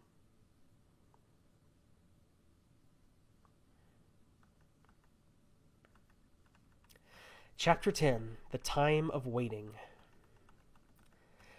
The sun was now warm and shining brightly, forming a wondrous contrast to the dark and dismal cellars. It was with comparatively light feelings that I made my way up to the tower to survey the gardens. There I found everything quiet, and after a few minutes went down to Mary's room. Here, having knocked and received a reply, I unlocked the door. My sister was sitting quietly on the bed, as though waiting. She seemed quite herself again, and made no attempt to move away as I approached. Yet I observed that she scanned my face anxiously, as though in doubt, but half assured in her mind that there was nothing to fear from me. To my questions as to how she felt, she replied, sanely enough, that she was hungry and would like to go down to prepare breakfast if I did not mind. For a minute, I meditated whether it would be safe to let her out. Finally, I told her she might go, on condition that she promise not to attempt to leave the house or meddle with any of the outer doors. At my mention of the doors, a sudden look of fright crossed her face, but she said nothing, save to give the required promise, and then left the room silently. Crossing the floor, I approached Pepper. He had waked as I entered, but beyond a slight yelp of pleasure and a soft rapping with his tail, had kept quiet. Now, as I patted him, he made an attempt to stand up, and succeeded only to fall back on his side with a little yowl of pain. I spoke to him and bade him lie still. I was greatly delighted with his improvement, and also with the natural kindness of my sister's heart, in taking such good care of him in spite of her condition of mind. After a while, I left him and went downstairs to my study. In a little time, Mary appeared, carrying a tray on which smoked a hot breakfast. As she entered the room, I saw her gaze fastened on the props that supported the study door. Her lips tightened, and I thought she paled slightly, but that was all. Putting the tray down at my elbow, she was leaving the room quietly when I called her back. She came, it seemed, a little timidly, as though startled, and I noted that her hand clutched at her apron nervously. "Come, Mary," I said. "Cheer up. Things look brighter. I've seen none of the creatures since yesterday morning early." She looked at me in a curiously puzzled manner, as though not comprehending. Then intelligence swept into her eyes, and fear, but she said nothing beyond an unintelligible murmur of acquiescence. After that, I kept silent. It was evident that any reference to the swine things was more than her shaken nerves could bear. Breakfast over, I went up to the tower. Here, during the greater part of the day, I maintained a strict watch over the gardens. Once or twice, I went down to the basement to see how my sister was getting along. Each time, I found her quiet and curiously submissive. Indeed, on the last occasion, she even ventured to address me, on her own account, with regard to some household matter that needed attention, though this was done with an almost extraordinary timidity.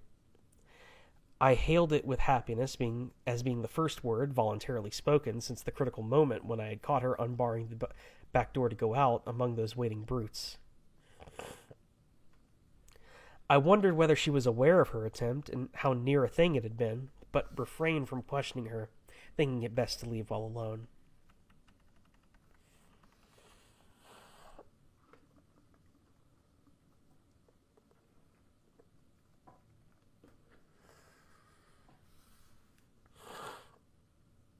That night, I slept in a bed, the first time for 2 nights.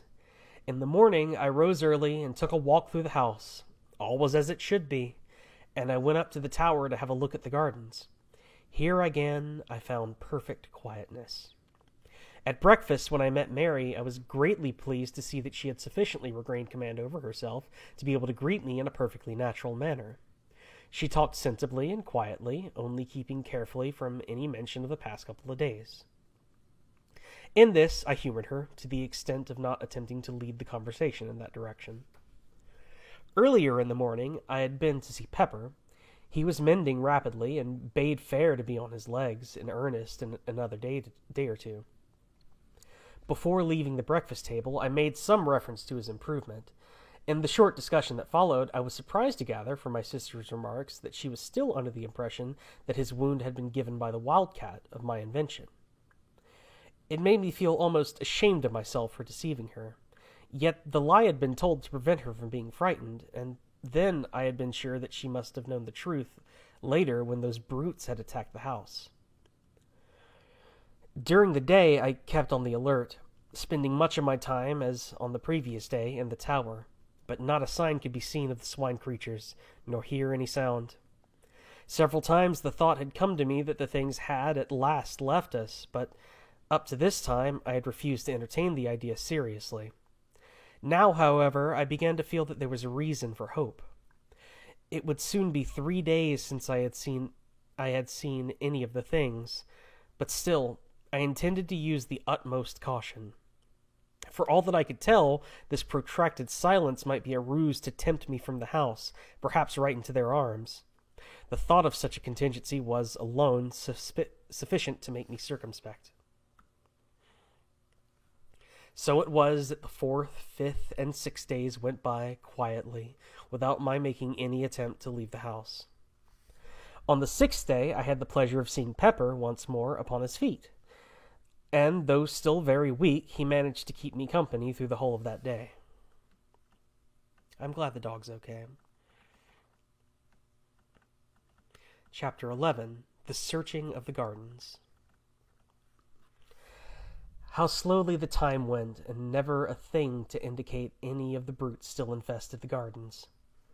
It was on the 9th day that I decided to run the risk, if any there were, and sally out.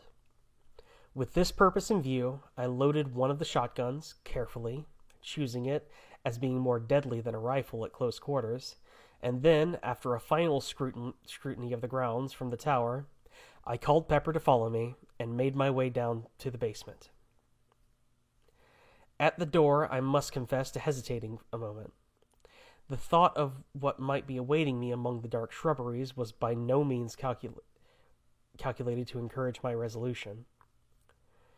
It was but a second, though, and then I had drawn the bolts and was standing on the path outside the door. Pepper followed, stopping at the doorstep to sniff suspiciously, and carrying his nose up and down the jambs as though following a scent. Then, suddenly, he turned sharply and started to run here and there in semicircles and circles, all around the door, finally returning to the threshold. Here he began again to nose about. Hitherto I had stood watching the dog, yet all the time with half my gaze on the wild tangle of gardens stretching round me. Now I went toward him, and, bending down, examining the surface of the door where he was smelling, I found that the wood was covered with a network of scratches crossing and recrossing one another in an inextricable confusion. In addition to this, I noticed that the doorposts themselves were gnawed in places. Beyond these I could find nothing, and so, standing up, I began to make the tour of the house wall.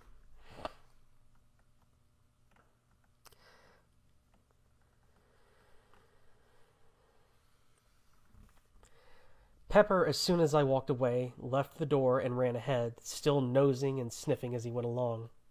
At times he stopped to investigate. Here it would be a bullet hole in the pathway, or perhaps a powder-stained wad. Anon it might be a piece of torn sod or a disturbed patch of weedy path. But, save for such trifles, he found nothing. I observed him critically as he went along, and could discover nothing of uneasiness in his demeanor to indicate that he felt the nearness of any of the creatures. By this I was assured that the gardens were empty, at least for the present, of those hateful things.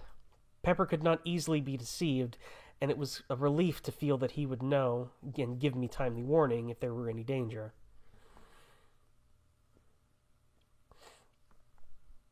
Reaching the place where I had shot the first creature, I stopped and made a careful scrutiny, but could see nothing.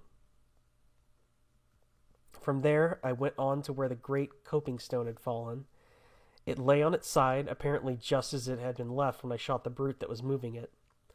A couple of feet to the right of the nearer end was a great dent in the ground, showing where it had struck. The other end was still within the indentation, half in and half out. Going nearer, I looked at the stone more closely. What a huge piece of masonry it was, and that creature had moved it single-handed in its attempt to reach what lay below.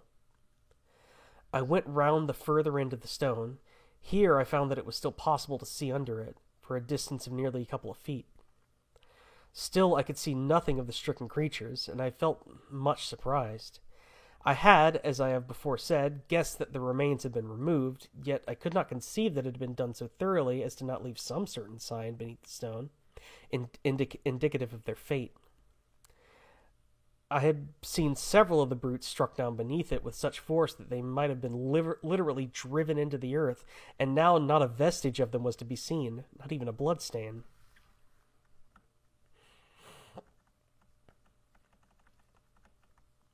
I felt more puzzled than ever as I turned the matter over in my mind, but could think of no plausible explanation, and so, finally, gave it up as one of the many things that were unexplainable.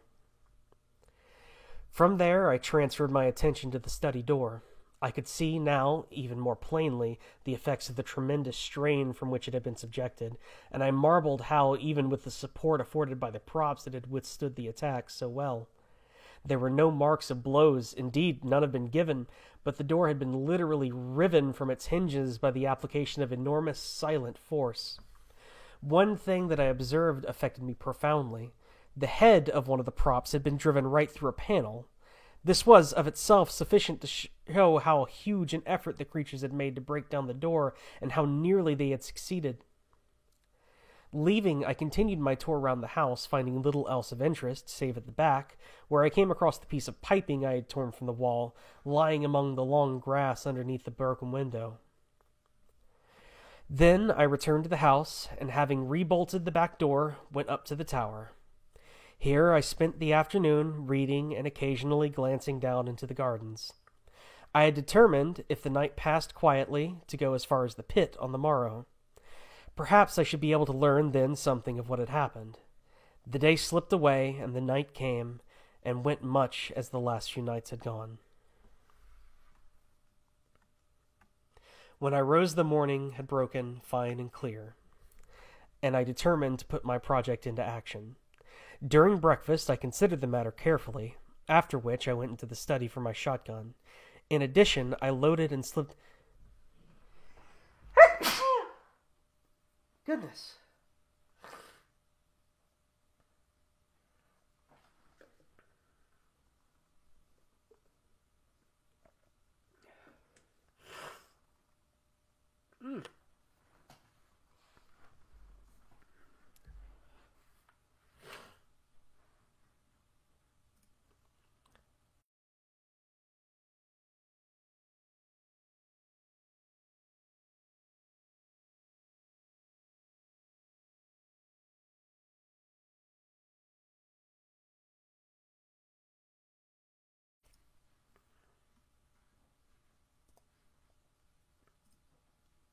Sorry about that. Where was I?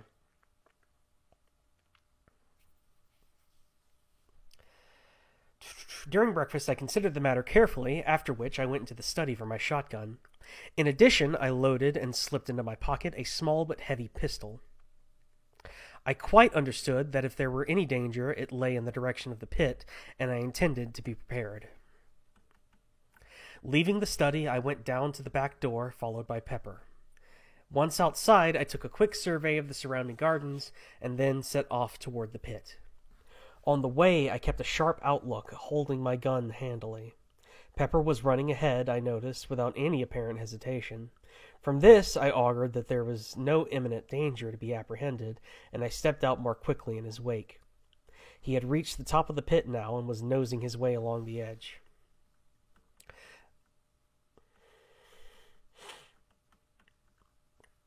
A minute later, I was beside him, looking down into the pit. For a moment, I could scarcely believe that it was the same place, so greatly it was changed. The dark, wooded ravine of a fortnight ago, with a foliage-hidden stream running sluggishly at the bottom, existed no longer. Instead, my eyes showed me a ragged chasm, partially filled with a gloomy lake of turbid water. All one side of the ravine was stripped of underwood, showing the bare rock. A little to my left, the side of the pit appeared to have collapsed altogether, forming a deep V-shaped cleft in the face of the rocky cliff. This rift ran from the upper edge of the ravine nearly down to the water and penetrated into the pit side to a distance of some 40 feet. Its opening was at least 6 yards across, and from this it seemed to taper into about 2. But what attracted my attention, more than even the stupendous split itself, was a great hole some distance down the cleft, and right into the angle of the V. It was clearly defined, and not unlike an arched doorway in shape, though, lying as it did in the shadow, I could not see it very distinctly. The opposite side of the pit still retained its verdure, but was so torn in places and everywhere covered with dust and rubble that it was hardly distinguishable as such. My first impression that there had been a landslip was, I began to see, not sufficient of itself to account for all the changes I witnessed. And the water! I turned suddenly, for I had become aware that somewhere to my right there was a noise of running water. I could see nothing, but now that my attention had been caught, I distinguished easily that it came from somewhere at the east end of the pit.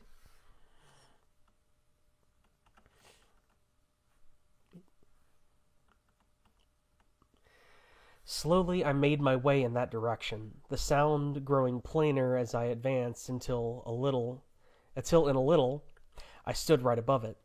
Even then I could not perceive the cause until I knelt down and thrust my head over the cliff. Here the noise came up to me plainly, and I saw below me a torrent of clear water issuing from a small fissure in the pit side and rushing down the rocks into the lake beneath. A little further along the cliff I saw another, and beyond that again 2 smaller ones. These, then, would help to account for the quantity of water in the pit, and if the fall of rock and earth had blocked the outlet of the stream at the bottom, there is little doubt that it was contributing to a very large share. Yet I puzzled my head to account for the generally shaken appearance of the place, these streamlets and that huge cleft further up the ravine. It seemed to me that more than the landslip was necessary to account for these. I could imagine an earthquake or a great explosion creating some condition of these affairs as existed, but of these there had been neither. Then I stood up quickly, remembering that crash and the cloud of dust that had followed, directly rushing high into the air, but I shook my head unbelievingly. No, it must have been the noise of falling rocks and earth I had heard. Of course, the dust would fly, naturally. Still, in spite of my reasoning, I had an uneasy feeling that this theory could not satisfy my senses of the probable, and yet was any other that I could suggest likely to be half so plausible? Pepper had been sitting on the grass while I conducted my examination. Now, as I turned up to the north side of the ravine, he rose and followed. Slowly, and keeping a careful watch in all directions, I made the circuit of the pit, but found little else that I had not already seen. From the west end I could see the 4 waterfalls uninterruptedly. They were some considerable distance up from the surface of the lake, about 50 feet, I calculated. For a little while longer I loitered about, keeping my eyes and ears open, but still without seeing or hearing anything suspicious. The whole place was wonderfully quiet, indeed, save for the continuous murmur of the water at the top end, and no sound of any description broke the silence.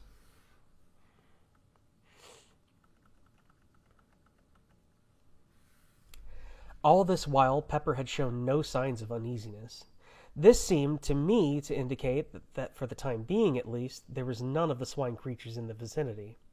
So far as I could see, his attention appeared to have been taken chiefly with the scratching and sniffing among the grass at the edge of the pit. At times he would leave the edge and run along toward the house as though following invisible tracks, but in all cases returning after a few minutes.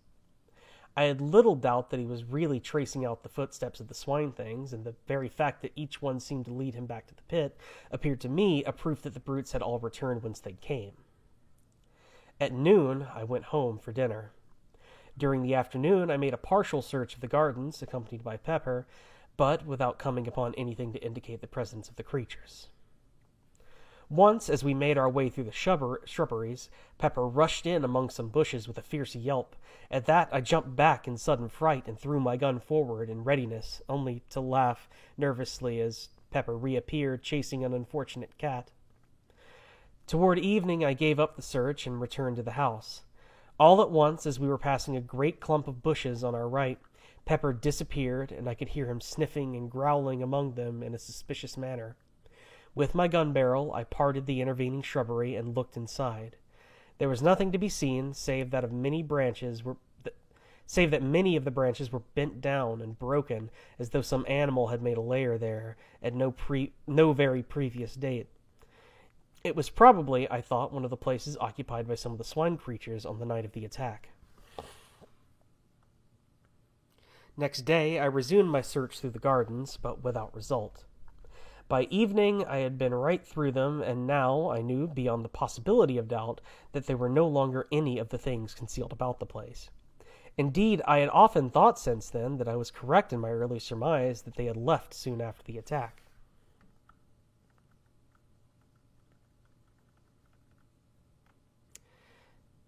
Chapter 12. The Subterranean Pit.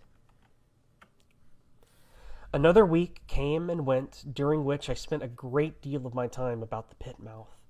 I had come to the conclusion a few days earlier that the arched hole in the angle of the great rift was the place through which the swine things had made their exit from some unholy place in the bowels of the world. How near the probable truth this went, I was to learn later. It may be easily understood that I was tremendously curious, though in a frightened way, to know what infernal place that hole led, though so far the idea had not struck me seriously of making an investigation. I was so far much imbued with a sense of horror of these swine creatures to think of venturing willingly where there was any chance of coming into contact with them. Gradually, however, as time passed, this feeling grew insensibly less, so that a few days later the thought occurred to me that it might be possible to clamber down and have a look at through the hole. I was not so exceedingly adverse to it as I might have been imagined. Still, I do not think, even then, that I really intended to try any such foolhardy adventure. For all that I could tell, it might be certain death to enter that doleful-looking opening, and yet such is the pertinacity of human curiosity that at last my chief desire was but to discover what lay beyond that gloomy entrance. Slowly, as the days slid by, my fear of the swine things became an emotion of the past, more an unpleasant, incredible memory than aught else. Thus a day came when, throwing thoughts and fancies adrift, I procured a rope from the house, and having made it fast to a stout tree at the top of the rift, and some little distant back from the pit edge, let the other end down the cleft until it dangled right across the mouth of the dark hole.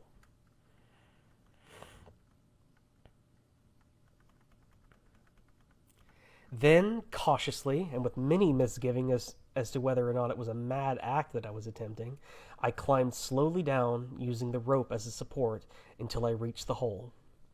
Here, still holding onto the rope, I stood and peered in. All was perfectly dark, and not a sound came to me. Yet a moment later it seemed that I could hear something. I held my breath and listened, but all was silent as the grave, and I breathed freely once more. At the same instant I heard the sound again. It was like a noise of labored breathing, deep and sharp-drawn. For a short second I stood petrified, not able to move, but now the sounds had ceased again, and I could hear nothing. As I stood there anxiously, my foot dislodged a pebble, which fell inward into the dark with a hollow chink.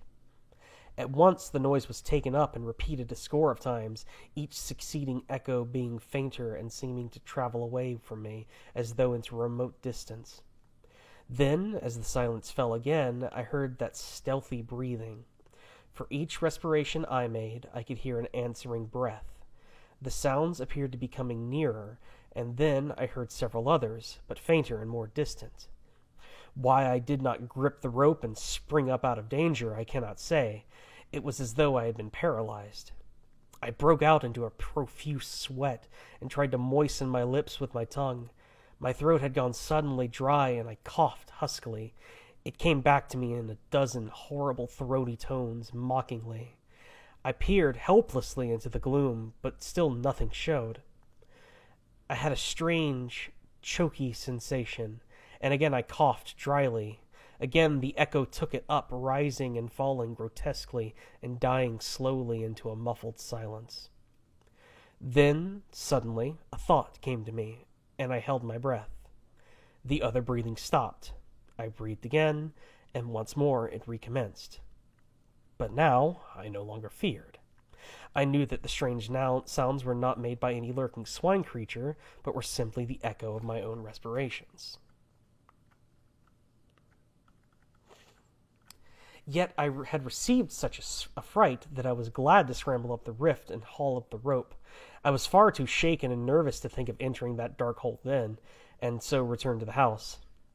I felt more myself the next morning, but even then I could not summon up the sufficient courage to explore the place.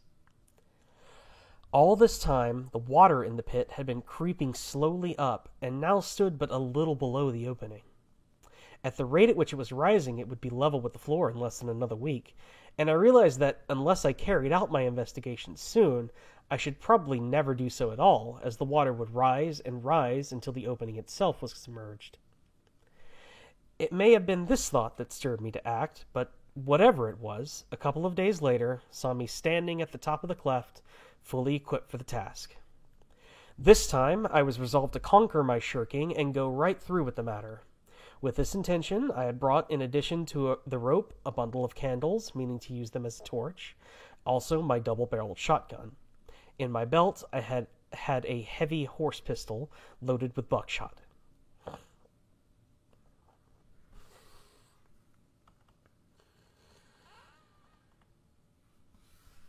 As before, I fastened the rope to the tree. Then, having tied my gun across my shoulders with a piece of stout cord, I lowered myself over the edge of the pit. At this movement, Pepper, who had been eyeing my actions watchfully, rose to his feet and ran to me, with a half-bark, half-wail. It seemed to me of warning. But I was resolved on my enterprise, and bade him lie down. I would much have liked to take him with me, but this was next to impossible in the existing circumstances. As my face dropped level with the pit edge, he licked me right across the mouth, and then, seizing my sleeve between his teeth, began to pull back strongly. It was very evident that he did not want me to go.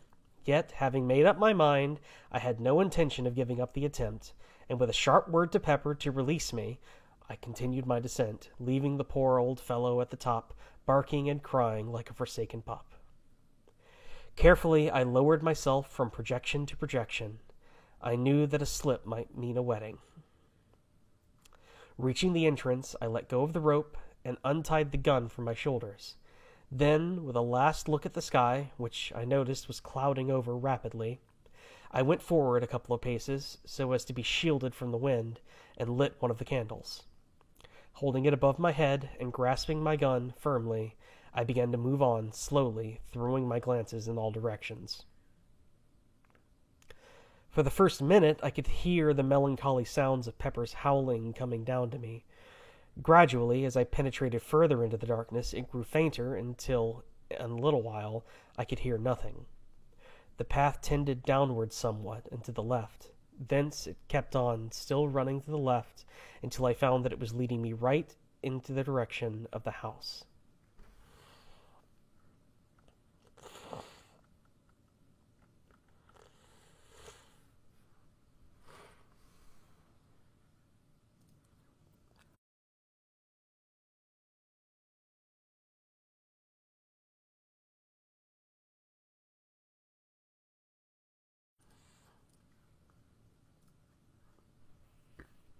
Very cautiously, I moved onward, stopping every few steps to listen.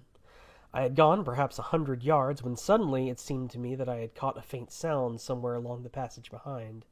With my heart thudding heavily, I listened. The noise grew plainer and appeared to be approaching rapidly. I could hear it distinctly now. It was the soft padding of running feet. In the first moments of fright, I stood irresolute, not knowing whether to go forward or backward. Then, with a sudden realization of the best thing to do, I backed up to the rocky wall on my right, and holding the candle above my head, waited, gun in hand, cursing my foolhardy curiosity for bringing me to such a strait.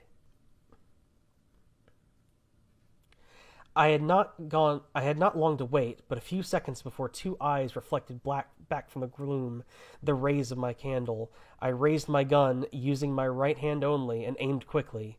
Even as I did so, something leapt out of the darkness with a blustering bark of joy that woke the echoes like thunder. It was Pepper.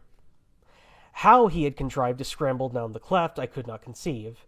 As I brushed my hand nervously over his coat, I noticed that he was dripping, and concluded that he must have tried to follow me and fallen into the water, from which he would not find it very difficult to climb.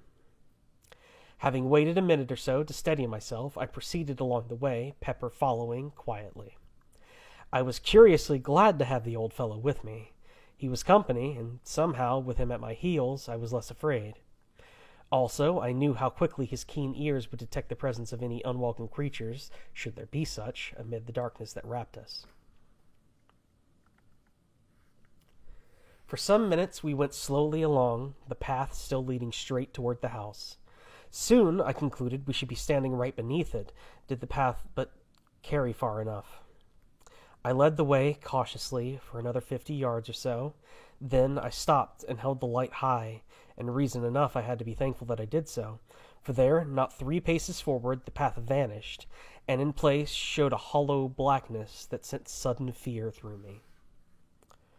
Very cautiously I crept forward and peered down, but could see nothing. Then I crossed to the left of the passage to see whether there might be any continuation of the path. Here, right against the wall, I found that a narrow track some 3 feet wide led onward. Carefully, I stepped onto it, but had not gone far before I regretted venturing thereon, for after a few paces, the already narrow way resolved itself to a mere ledge, on which one side of the solid, unyielding rock towering up in a great wall to the unseen roof, and on the other that yawning chasm. I could not help reflecting on how helpless I was should I be attacked there with no room to turn, and where even the recoil of my weapon might be sufficient to drive me headlong into the depths below. To my great relief, a little further on, the track suddenly broadened out again to its original breadth. Gradually, as I went onward, I noticed that the path trended steadily to the right, and so, after some minutes, I discovered that I was not going forward, but simply circling the huge abyss. I had, evidently, come to the end of the great passage. 5 minutes later, I stood on the spot from which I had started, having been completely round what I guessed now to be a vast pit, the mouth of which must be at least 100 yards across. For some little time I stood there, lost in perplexing thought. "What does it all mean?" was the cry that had begun to reiterate through my brain. A sudden idea struck me, and I searched round for a piece of stone. Presently I found a bit of rock about the size of a small loaf, sticking the candle upright into a crevice of the floor. Hold on. Oh, goodness.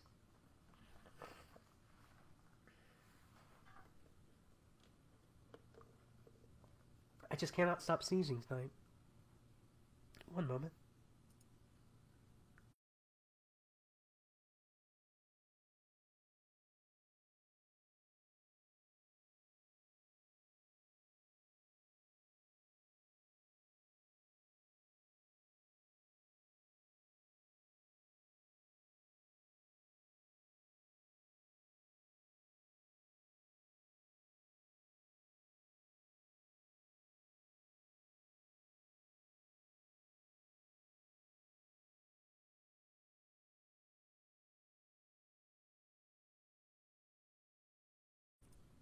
All right.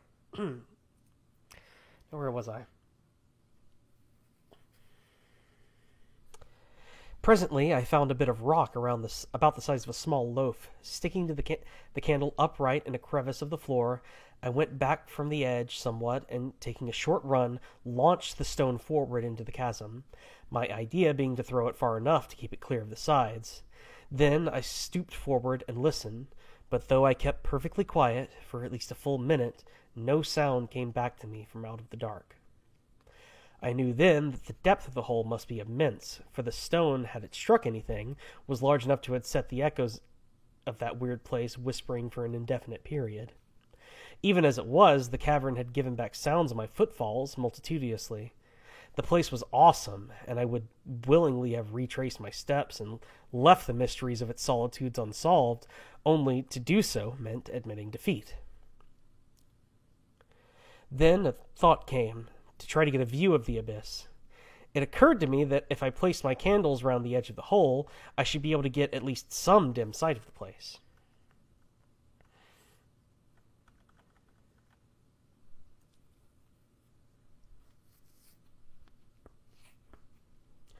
I found, on counting, that I had brought 15 candles in the bundle, my first intention having been, as I had already said, to make a torch of the lot.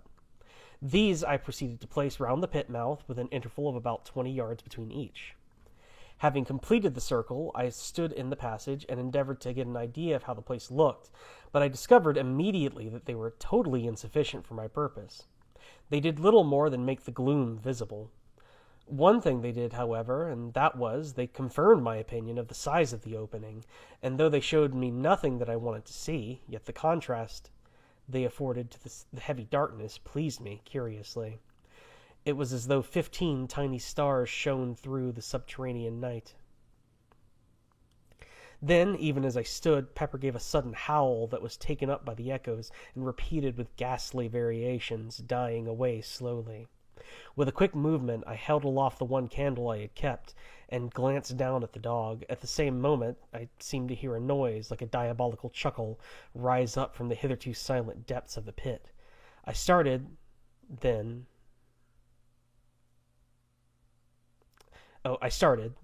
I recollected that it was probably the echo of Pepper's howl. Pepper had moved away from me, up the passage a few steps. He was nosing around the rocky floor, and I thought I heard him lapping. I went toward him, holding the candle low. As I moved, I heard my boot go sop, sop, and the light reflected something that glistened and crept past my feet swiftly toward the pit. I bent lower and looked, and then gave vent to an expression of surprise. From somewhere, higher up on the path, a stream of water was running quickly in the direction of the great opening and growing in size every second. Again, Pepper gave vent to that deep-drawn howl, and running at me, seized my coat and attempted to drag me up the path toward the entrance. With a nervous gesture, I shook him off and crossed quickly over the left-hand wall. If anything were coming, I was going to have the wall at my back.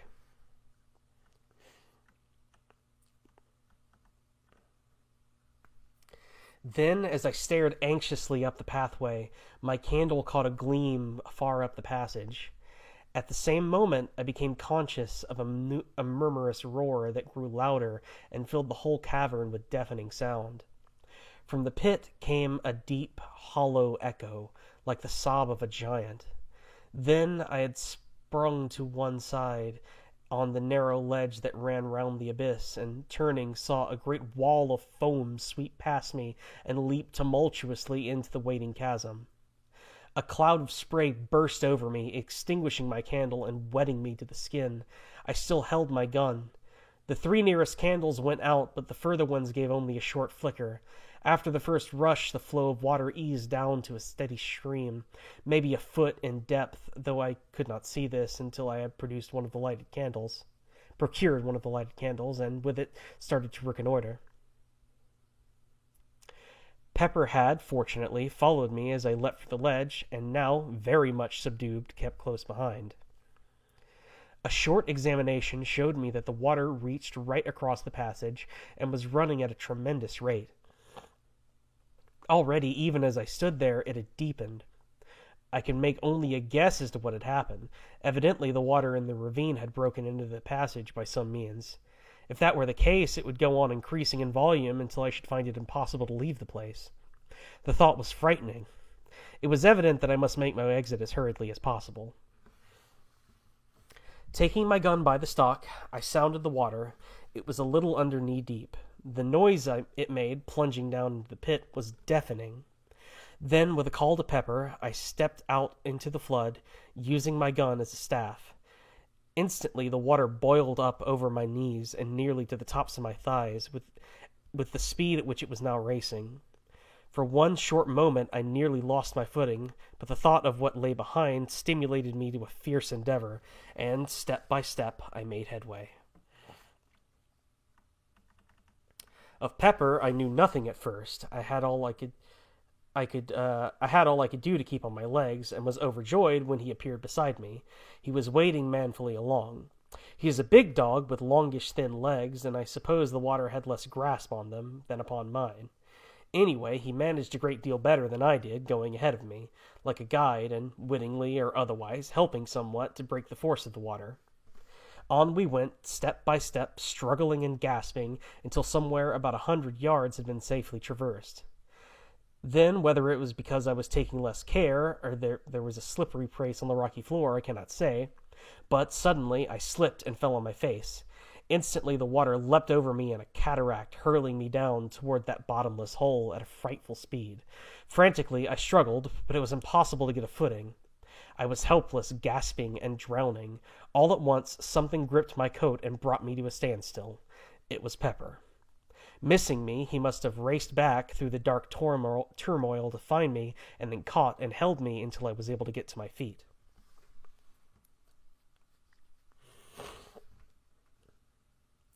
I have a dim recollection of having seen, momentarily, the gleams of several lights, but of this I have never been quite sure.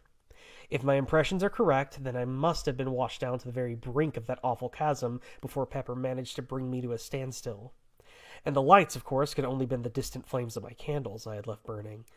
But, as I have said, I am not by any means sure. My eyes were full of water, and I had been badly shaken. And there was I, without my helpful gun, without light, and sadly confused with the water deepening, depending solely upon my old friend Pepper to help me out of that hellish place. I was facing the torrent. Naturally, it was the only way in which I could have sustained my position a moment, for even old Pepper could not have held me long against the terrific strain without assistance, however blind, from me.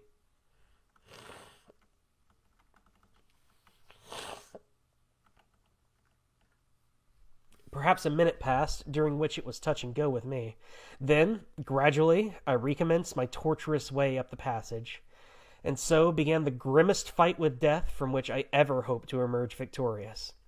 Slowly, furiously, almost hopelessly I strove, and that faithful Pepper led me, dragged me upward and onward, until at last, ahead, I saw a gleam of blessed light. It was the entrance. Only a few yards further, and I reached the opening, with the water surging and boiling hungrily around my loins. And now I understood the cause of the catastrophe. It was raining heavily, literally in torrents. The surface of the lake was level with the bottom of the opening. Nay, more than level, it was above it. Evidently the rain had swollen the lake and caused this premature rise, for at the rate the ravine had been filling, it would have not reached that entrance for a couple more days. Luckily, the rope by which I had descended was streaming into the opening upon the inrushing waters. Seizing the end, I knotted it securely round Pepper's body. Then, summoning up the last remnant of my strength, I commenced to swarm up the side of the cliff. I reached the pit edge in the last stage of exhaustion. Yet I had to make one more effort and haul Pepper into safety. Slowly and wearily I hauled up on the rope. Once or twice it seemed that I should have to give up, for Pepper is a weighty dog, and I was utterly done. Yet to let go would have meant certain death for the old fellow, and the thought spurred me to greater exertions. I have but a very hazy remembrance of the end. I recall pulling through moments that lagged strangely. I have also some recollection of seeing Pepper's muzzle appearing over the pit edge after what seemed an indefinite period of time. Then all grew suddenly dark.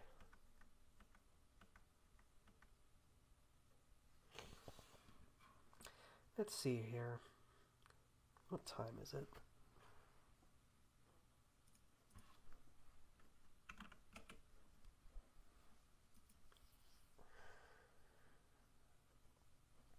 I think that is probably a good point to leave off on the story for tonight.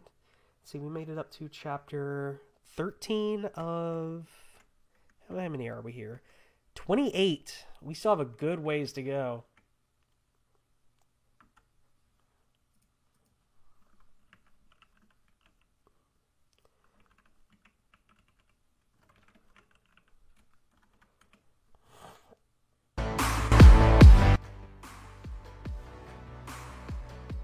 Yeah, sorry, I'd go on longer, honestly, but I am a little, like, I mean, you've heard the sneezing, I'm like, a little sinusy tonight. Hopefully I'll be feeling better next week. I'm glad you liked it, Evie. Thanks, everybody, for listening in. Not Evie, excuse me, Evelyn. My mistake. Yeah, it's just allergies, you know. Am I remembering, I might be remembering a Discord nickname. I wasn't sure if I just said the wrong name.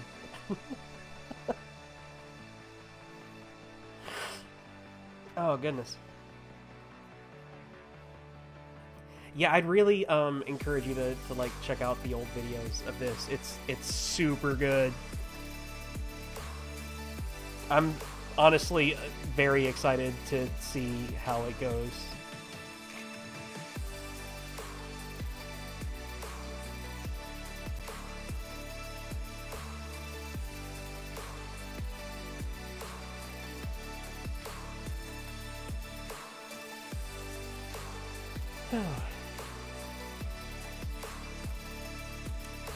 I'll probably be picking back up on Wednesdays and Fridays, as with the original plan. Be going into trying to finish Journey to a Savage Planet.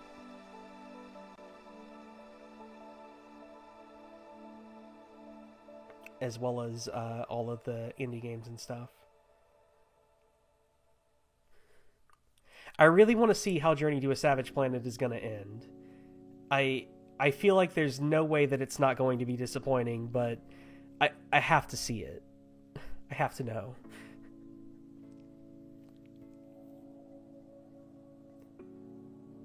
I'm basically full on what do you call it? Where I've gone this far, the whatever that bias is, I can't remember what it's called. Fallacy, I mean. Sunk cost, thank you. Yeah, I'm full on sunk cost for Journey to a Savage Planet. I've just got to know. I'm gonna try to make some time to get some of the collectibles to make it go a little bit faster on stream. But if not, we'll probably be spending some time doing that.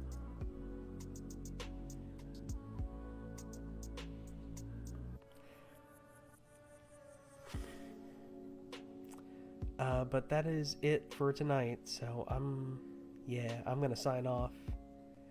Thanks for hanging out.